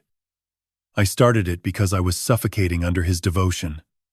Every glass of water he brought me was a reminder that he saw me as broken. Every pill he crushed was an act of control disguised as love. Travis looked at me like a woman. Will looked at me like a patient. After 7 years of being treated like a terminal diagnosis, I decided to become one. The words landed against the glass like stones against a windshield. I stood on the other side, my fist pressed against the wall. My breathing controlled only by the same 4-count rhythm that had saved me yesterday. Inhale. Hold. Exhale. Hold. She was wrong. Every part of me knew she was wrong. I had loved her. I had sacrificed the sky for her. I had given up the only identity I possessed so that she could survive. But standing behind that glass, hearing her describe our marriage as a prison built of good intentions, I felt something shift in the architecture of my certainty. Not agreement. Never agreement. But à fracture. The hairline kind that does not show until the structure is under load. Torres pressed further. And your children? Your son believed his father had dementia for 5 years. Sandra's expression did not change. Jake is weak, she said. Like his father. Sentimental. Easily managed through guilt. Rachel was the problem. Rachel has Will's eyes. She sees everything. That is why I kept my distance from her. You cannot manipulate someone who is always watching the radar. Have you ever heard the person you loved most describe your children as assets to be managed? Have you ever stood behind glass and watched someone dismantle the meaning of your entire life with the detachment of an accountant closing a ledger? Torres concluded the interview. Sandra was escorted back to holding without resistance. She walked out the same way she walked in. Straight spine. Measured stride. No tears. No trembling. The oxygen mask she had worn for me was gone. What remained was the pilot who had been flying this aircraft into the mountain all along. I left the observation room and walked through the FBI field office corridor until I found a bench near the water fountain. I sat down. The hallway was empty. The fluorescent lights buzzed. And for the first time since Cody's phone call shattered my afternoon, I did not feel anger. I did not feel vindication. I felt hollow, emptied, like a cockpit after the passengers have evacuated and the crew has filed their final report and there is nothing left but the smell of hydraulic fluid and the fading echo of an alarm that no one needs to answer anymore. Sandra was not a victim. Her methods were monstrous. Her plan was lethal. But her words had cut something loose inside me that I could not quite name. The terrifying possibility that love, when it becomes a system, stops being love at all. I sat on that bench for a long time. Then I stood up, walked to the parking lot, and drove home to prepare for the trial that would end this chapter of my life permanently. 3 months. That is the minimum time a pilot must wait after a serious incident before being cleared to fly again. 3 months of evaluation. 3 months of analysis. 3 months of reading the black box data over and over until the sequence of failure becomes so familiar it loses its power to haunt you. The federal trial of Sandra Marie Hawkins and Travis Allen Mercer began on a Tuesday in February, exactly 3 months after the morning I walked into Conference Room B and reclaimed my name. The Maricopa County Federal Courthouse smelled of floor wax and old paper. The air was heavy, overprocessed by a climate system, struggling against the dry winter outside. I took my seat in the front row of courtroom 4B, my back straight, my hands steady on my knees. Jake sat to my left, Rachel to my right. My formation, intact, unbroken. The three of us had spent the intervening months rebuilding what Sandra had spent 7 years dismantling. It was slow work, quiet work, the kind of structural repair that does not make headlines but holds weight. The prosecution opened with the Skyfall protocol displayed on courtroom monitors. All 43 pages projected in sequence for the 12 jurors to absorb. I watched their faces as they read Sandra's words. Subject responds predictably to visible deterioration. Emotional leverage maximized through guilt reinforcement. The foreman, a man in his 60s with the weathered hands of someone who worked outdoors, leaned forward in his chair and did not lean back for the remainder of the trial. Then came the black box. My home security cameras. The ones I had installed 2 years prior out of pilot habit. I had always told Sandra they were for insurance purposes. Exterior only, I had said. In truth, I had placed one small unit in the living room and one in the kitchen, not because I suspected anything. Simply because 30 years of flight data recording had trained me to document everything. Redundancy was not paranoia in my profession. It was survival. The footage played on the courtroom screens with the flat, unflinching honesty of mechanical observation. Sandra, in the kitchen at 7 in the morning, the day after I left for a medical supply run. She stood at the counter in yoga pants and a sports bra, performing a series of stretches that would have been impossible for a woman with stage 3 hepatic fibrosis. She moved to the living room and completed 20 minutes of advanced Pilates. Her body was limber, fluid, powerful, not a single wince, not a single hesitation. The same woman who, 4 hours later, would be groaning in bed when I returned with her prescriptions, unable to lift her head from the pillow. Another clip. Sandra on the phone in the kitchen, laughing freely, pouring herself a glass of red wine. Red wine. The substance her hepatologist had told us would be lethal to her compromised liver. She drank it like water, because her liver was never compromised. The jury watched in silence. One woman in the back row covered her mouth with her hand. Jake took the stand on day 3. My son walked to the witness box with the rigid posture of a man holding himself together through sheer willpower. He explained the Alzheimer's lie. The 5 years of silence. The $2,000 monthly in guilt money. He produced the text messages from Dr. Ray Palmer, the fictional therapist Travis had operated for 18 months. He read 3 of them aloud, his voice breaking only once, on a message that said, "Your father's confusion is a kindness. He does not suffer because he does not remember. Let that comfort you." I gripped the armrest of my bench. Rachel's hand found mine and held it. Rachel followed Jake to the stand. She presented her GPS tracking data. 4 months of Sandra's phone traveling to Tempe instead of Scottsdale Memorial. She played the audio recording for the courtroom. Sandra's voice filled the space, clear and casual and absolutely damning. 60 days after the transfer, Travis. Then the pills do the rest. A heart attack at 60 is a tragedy, not a crime. The jury foreman closed his eyes. When my turn came, I walked to the witness stand with the stride of a man delivering his final flight report. I did not speak as a victim. I did not speak as a husband. I spoke as a captain reading the data from a catastrophic event with the clinical precision the moment deserved. I spent 30 years keeping 300 passengers alive at 40,000 feet. I said, my eyes moving across the 12 faces before me. I could not keep my own family from crashing at ground level. But a pilot does not blame the turbulence. He reads the black box and learns. He identifies the failure. He ensures it never happens again to anyone else. I detailed the Skyfall protocol phases, the signature practice videos, the digitalis compound, the life insurance policy. I did not raise my voice. I did not break. I delivered the data the way I had delivered 10,000 pre-flight briefings. Clear, complete, unchallengeable. The defense attempted to rattle me. They suggested I was a controlling husband who had driven Sandra to desperation through obsessive caretaking.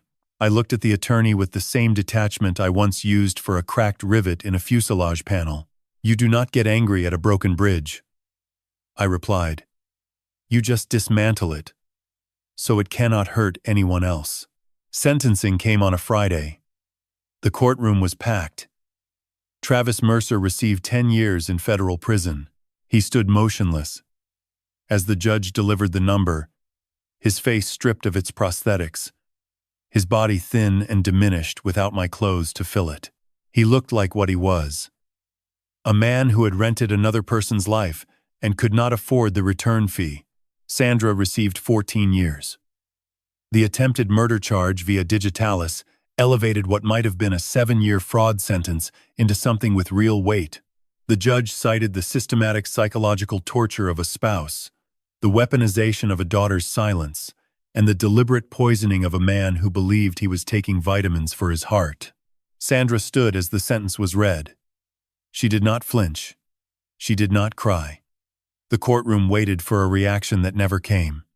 Torres escorted her toward the side door, and at the threshold, Sandra paused. She turned her head, not toward the judge, not toward her attorney, toward me. She smiled. Small, contained.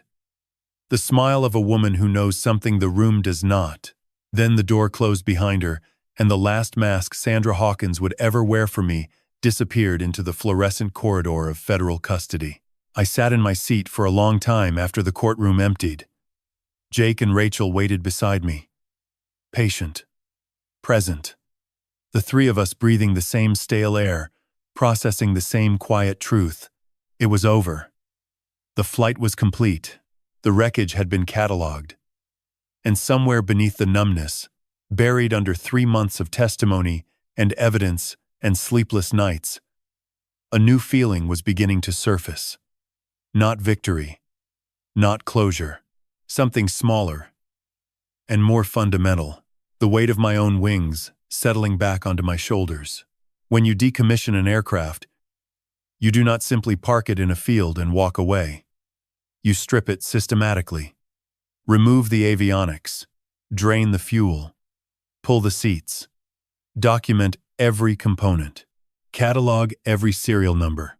Only then, when the machine has been reduced to its bones, do you sign the final maintenance log and release it from service. The house on East Saguaro Drive required the same treatment. It was not a home anymore. It was a decommissioned airframe, and I was going to strip it down to nothing before I handed back the keys. 2 months after the sentencing. April in Arizona. The morning heat was already building by 9. The kind of dry, insistent warmth that pulled sweat from your skin before you noticed it forming. Jake arrived at 7:30 with a rented truck and a stack of collapsed moving boxes. He looked different than the gaunt, red-eyed man who had stepped off the plane 4 months ago. His shoulders had filled out. His eyes were clear. Living in the guest room of my house for the past several weeks had given him something that Portland never could: proximity to the truth. We started in the master bedroom. Sandra sighed. The closet that had once seemed full of comfortable invalid clothes now revealed its true contents in the harsh April light. The cocktail dresses I had found months ago were gone, seized as evidence. But behind them, pressed against the back wall, hung items I had missed in my initial search. A leather jacket with a designer label I did not recognize. A silk scarf that smelled of a cologne that was not mine. Running shoes. Brand new. Size 7. The shoes of a woman who sprinted through life, while I shuffled through hers. I pulled the mattress off the bed frame. Beneath it, sandwiched between the box spring and the platform, lay a leather-bound notebook. Small, elegant, the kind of journal sold at boutique stationery shops. I opened it and felt the last thread of sentimentality I might have harbored for this marriage snap clean. It was Sandra's performance log. Dated entries spanning 4 years. Each one rated my caretaking on a scale she had designed herself. Categories included responsiveness, guilt compliance, medication adherence, and isolation maintenance. The entries were written in her careful hand, annotated with observations that read like field notes from a behavioral experiment. March 15th. Administered flare protocol at 6 a.m. Subject canceled golf with Victor within 40 minutes. Guilt compliance, 10 out of 10. Brought soup to bedside by 7:30, without being asked. Devotion index remains exploitable. August 2nd. Suggested angel flight opportunity to test boundaries. Subject expressed interest. Administered escalated dose at dinner. By morning, subject had declined the position. Isolation maintenance. Successful. November 20th. Subject prepared low-sodium dinner while crying softly in kitchen. Unaware I was observing from hallway. Emotional deterioration accelerating. Timeline to phase 4 may be shortened. I closed the notebook. My hands were steady. I had expected something like this. But reading it, holding the physical weight of her contempt in my palms, was different from anticipating it. She had scored my love like a standardized test, and I had been her highest performing subject. Dad. Jake's voice came from behind me. He was holding a pair of designer heels he had found behind the oxygen concentrator. These are Manolo Blahnik, he said, turning them over. These cost more than my rent. I was eating canned tuna for 6 months so we could afford her liver specialist. I said, staring at the heel. She was buying designer shoes behind a machine I thought was keeping her alive. Jake set the shoes in the trash bag with a deliberate motion. He looked at the oxygen concentrator, the large humming device that had occupied the corner of our bedroom for 5 years. Its green indicator light was still blinking. Faithful. Obedient. Just like me. Help me with this, I said. Together, we lifted the machine. It was heavier than it looked. 60 pounds of medical theater. We carried it through the hallway, past the kitchen where I had crushed 7 years of fake medication, past the door frame where I had measured my life in pill schedules and doctor appointments. We walked it out to the driveway and set it on the curb beside the garbage bins. The morning sun caught its chrome surface, and it looked smaller outside. Diminished. Just a prop without a stage. Jake stood beside me, both of us breathing hard. He did not say anything. He just put his hand on my shoulder and squeezed. It was the first time in 5 years my son had touched me without grief or apology attached. It was just presence, just reality, and it was enough. We worked through the house for the rest of the morning, in a rhythm that felt like reconstruction rather than demolition. Every item removed was a component of the lie being decommissioned. Every trash bag filled was a maintenance log closed. By noon, the house was nearly bare. I was checking the master bathroom one final time when my hand stopped on the ventilation grate above the toilet. Pilot habit. Always check the vents. Airflow reveals what walls conceal. I had installed this grate myself 8 years ago. The screws were standard Phillips head. But as I examined them in the afternoon light streaming through the bathroom window, I noticed one screw was slightly different. Shorter. Newer. Recently disturbed. I retrieved a screwdriver from the truck. The grate came free with 4 turns. Behind it, nestled in the duct space between the walls, sat a small fireproof lockbox. Gray. Compact. The kind sold at office supply stores for important documents. I pulled it out. The weight surprised me. Heavier than paper. The combination. I tried. 0, 3, 1, 7. My birthday. The latch clicked. Inside, resting on a bed of dark velvet, were 2 items. A USB drive in a brushed aluminum case, and a single envelope, cream-colored, expensive stationery. My name written across the front in Sandra's unmistakable hand. For Will. After. 2 words. No explanation. No apology in advance. Just a timestamp on a message designed to be found only when everything else was gone. I held the envelope in both hands, feeling the weight of whatever final truth Sandra had decided to leave behind. The USB drive glinted in the bathroom light, cold and patient as a flight data recorder, waiting to surrender its secrets. Jake appeared in the doorway. What did you find? I looked at my son, at the empty house behind him, at the truck, full of decommissioned lies. One more black box, I said. Let us see what it recorded.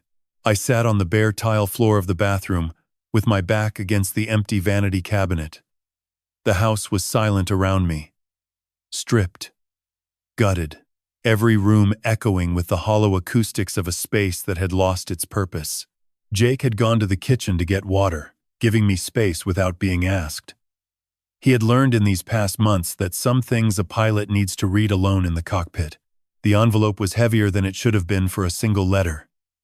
The cream stationery was expensive, the kind Sandra used for formal correspondence when she wanted to project elegance. My name was written in her careful script, and I noticed with a distant clinical observation that her handwriting had not changed in 24 years. Not a single letter had shifted. She had been consistent in penmanship even while being inconsistent in everything else. I slid my thumb under the seal and pulled out 2 folded pages. The paper smelled faintly of the perfume she wore on days she was not performing illness. The scent hit me like turbulence I was not braced for, and I had to pause for 3 seconds before my eyes would focus on the words. Will, you will find this after everything. I know you will because you always check the vents.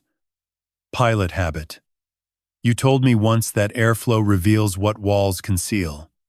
You probably do not even remember saying it, but I remembered. I remember everything you said. That was always my advantage over you. You spoke without guarding your words because you trusted completely.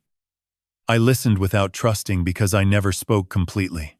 The USB contains access credentials for an account at Bauer & Klein Private Banking in Zurich.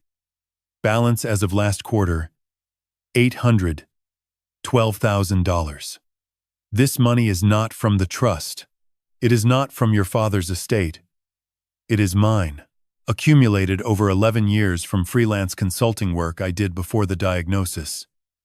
Before I became your patient, I stopped reading.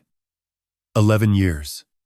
She had maintained a separate financial life for over a decade without my knowledge. Even before the illness began, she had been building an exit. The Skyfall protocol was not a spontaneous act of desperation. It was the final phase of a much longer separation that started before I ever suspected a single crack in our foundation. I returned to the letter. I want the Zurich money to go to Jake. Not through me. Not through any structure I touched. Directly to him. For his workshop. For the business you told him was foolish when he was 23. You were wrong about that, Will. The only time in our marriage I saw you be genuinely cruel was when you dismissed his dream to his face and told him to get a real career. He never recovered from that. Neither did I. The words stung with a precision that only someone who had spent 2 decades cataloging my weaknesses could achieve. I remembered that conversation. Thanksgiving, 2018. Jake had presented a business plan for an aircraft maintenance workshop. I had called it impractical, underfunded, a fantasy. I used the word hobby. He left the table. He left the state. 3 months later, I told myself it was because he was young and restless. Sandra was telling me now it was because I broke something in him that night. Not everything was about hurting you, Will. Some of it was about loving him wrong.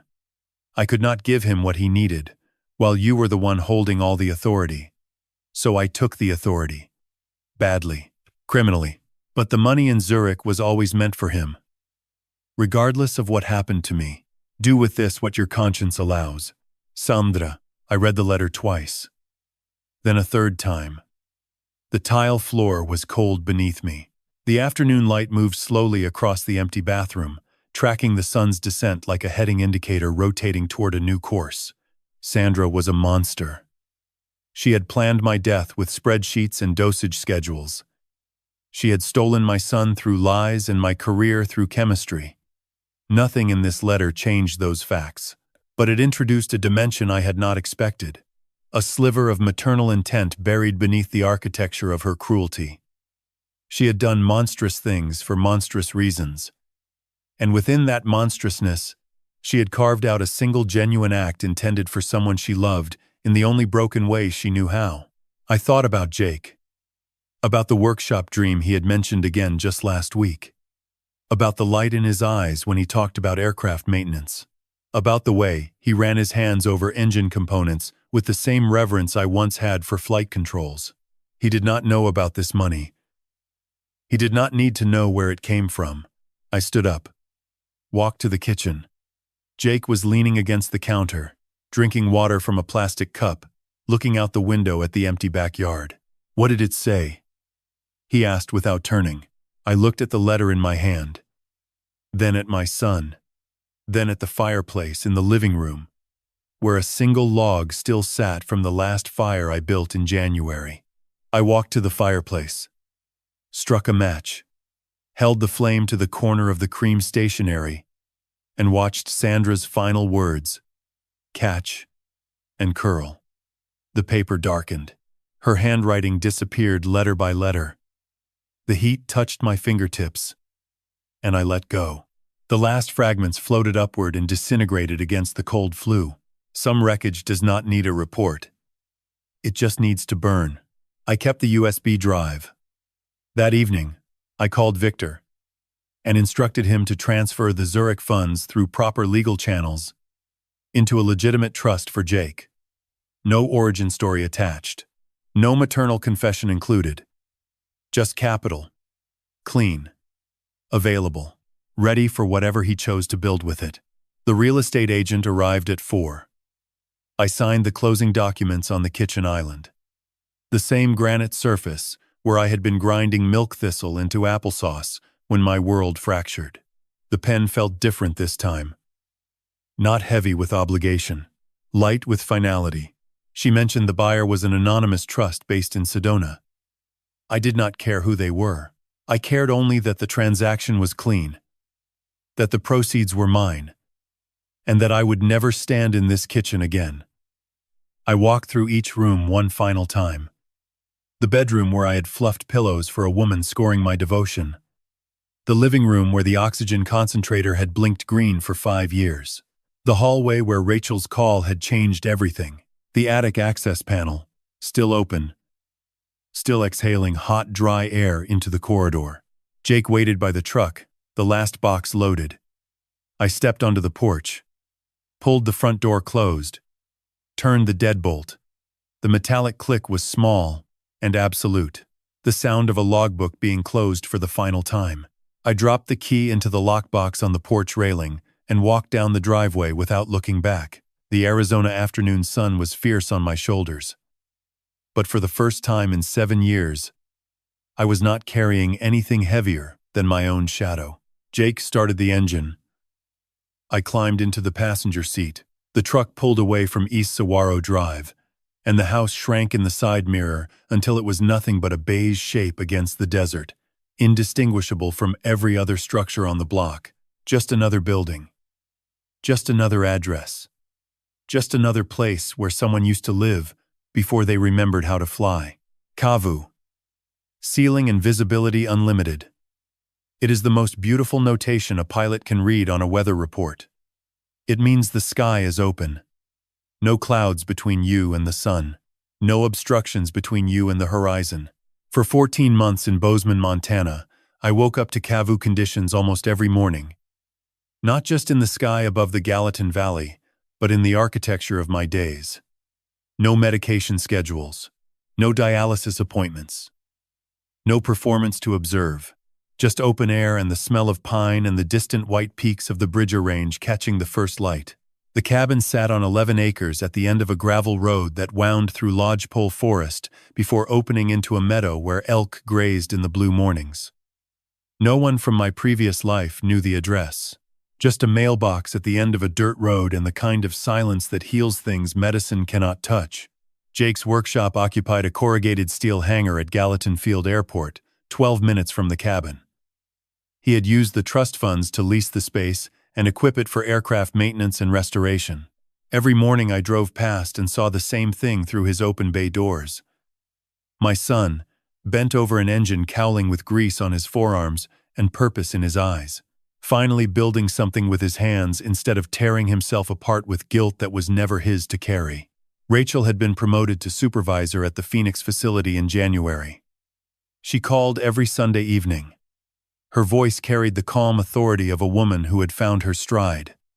She never mentioned Sandra. Neither did I. Some flight paths you simply close and remove from the chart.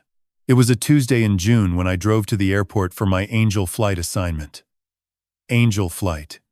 Real pilots. Real aircraft. Real patients who cannot afford commercial travel to hospitals across the country. I had signed up 8 months ago, and it had become the center of my week. The thing I built my days around the way I once built them around Sandra's imaginary illness. Today's passenger was Dorothy. 73. Stage 2 breast cancer. A church congregation had pooled resources for her treatment, but could not afford the flight to Salt Lake City. I met her with a wheelchair and a thermos of coffee. She wore a floral dress and told me she had never been in a small airplane. "Are you scared?" I asked as I helped her into the Cessna. "Honey," she said, "I have survived 73 years, 2 husbands, breast cancer, and a tornado in 87. You just get me there in one piece." I laughed. A real laugh. The kind that comes from below the ribs and does not ask permission. The pre-flight check took 12 minutes.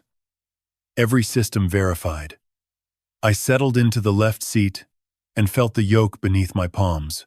The leather was worn smooth by hundreds of hours, but it fit mine like it had been waiting. I advanced the throttle. The runway markings accelerated. 60 knots. 70. 80. And then the moment. The exact instant the wheels released the pavement and the wings took the weight and the ground fell away like a past that no longer had permission to hold me. Tears on my cheeks. Not grief. Not anger. The tears of a man remembering what it feels like to be exactly where he belongs. The Gallatin Valley spread below, green and gold and crossed with silver rivers. And above, nothing. Just blue. Just Kavu stretching to the edge of the world.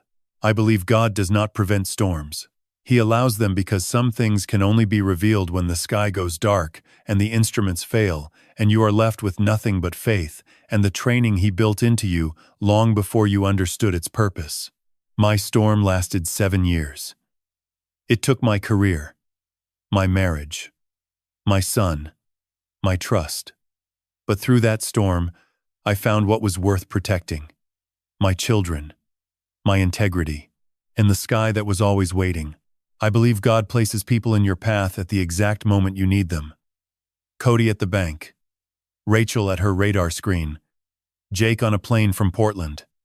Victor at 4 in the morning.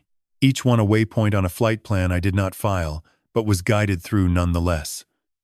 Someone is always watching the radar, even when you think you are flying alone. And I believe God built us for restoration, not just survival. A pilot who crashes does not stop being a pilot. He heals. He retrains. He returns to the sky with scars that make him better. The wreckage of my family is not the end of my story. It is the terrain I crossed to reach the runway I was always meant to land on. When I look back, I realize this story was never just about money or betrayal. It was about how devotion without awareness becomes a blindfold. For 7 years, I believed sacrifice meant loyalty, and silence meant strength. But turbulence does not pass when someone else is creating it. If there is one lesson, it is this. Never ignore the small cracks in the foundation of trust. They rarely stay small. Check your instruments, trust your instincts, and never let anyone convince you that staying on the ground is the same as being safe. My revenge was never about destroying the people who hurt me. The real victory was reclaiming my wings, protecting my children, and refusing to let bitterness become my permanent altitude. The day I chose peace over hatred and a future over the wreckage, that was the day I truly took off again. Strength is not revenge. It is clarity. It is the courage to read your own black box honestly. And it is the faith to believe that clear skies exist on the other side of every storm you survive. Thank you for staying with me until the end of this flight. I would truly like to hear your thoughts. What would you have done if you discovered the person you loved most had been planning your replacement for 7 years? Share your perspective in the comments. If this story resonated with you, consider subscribing so you do not miss future stories. And remember, no matter what turbulence you face today, Kavu is always waiting above the clouds. You just have to climb high enough to find it.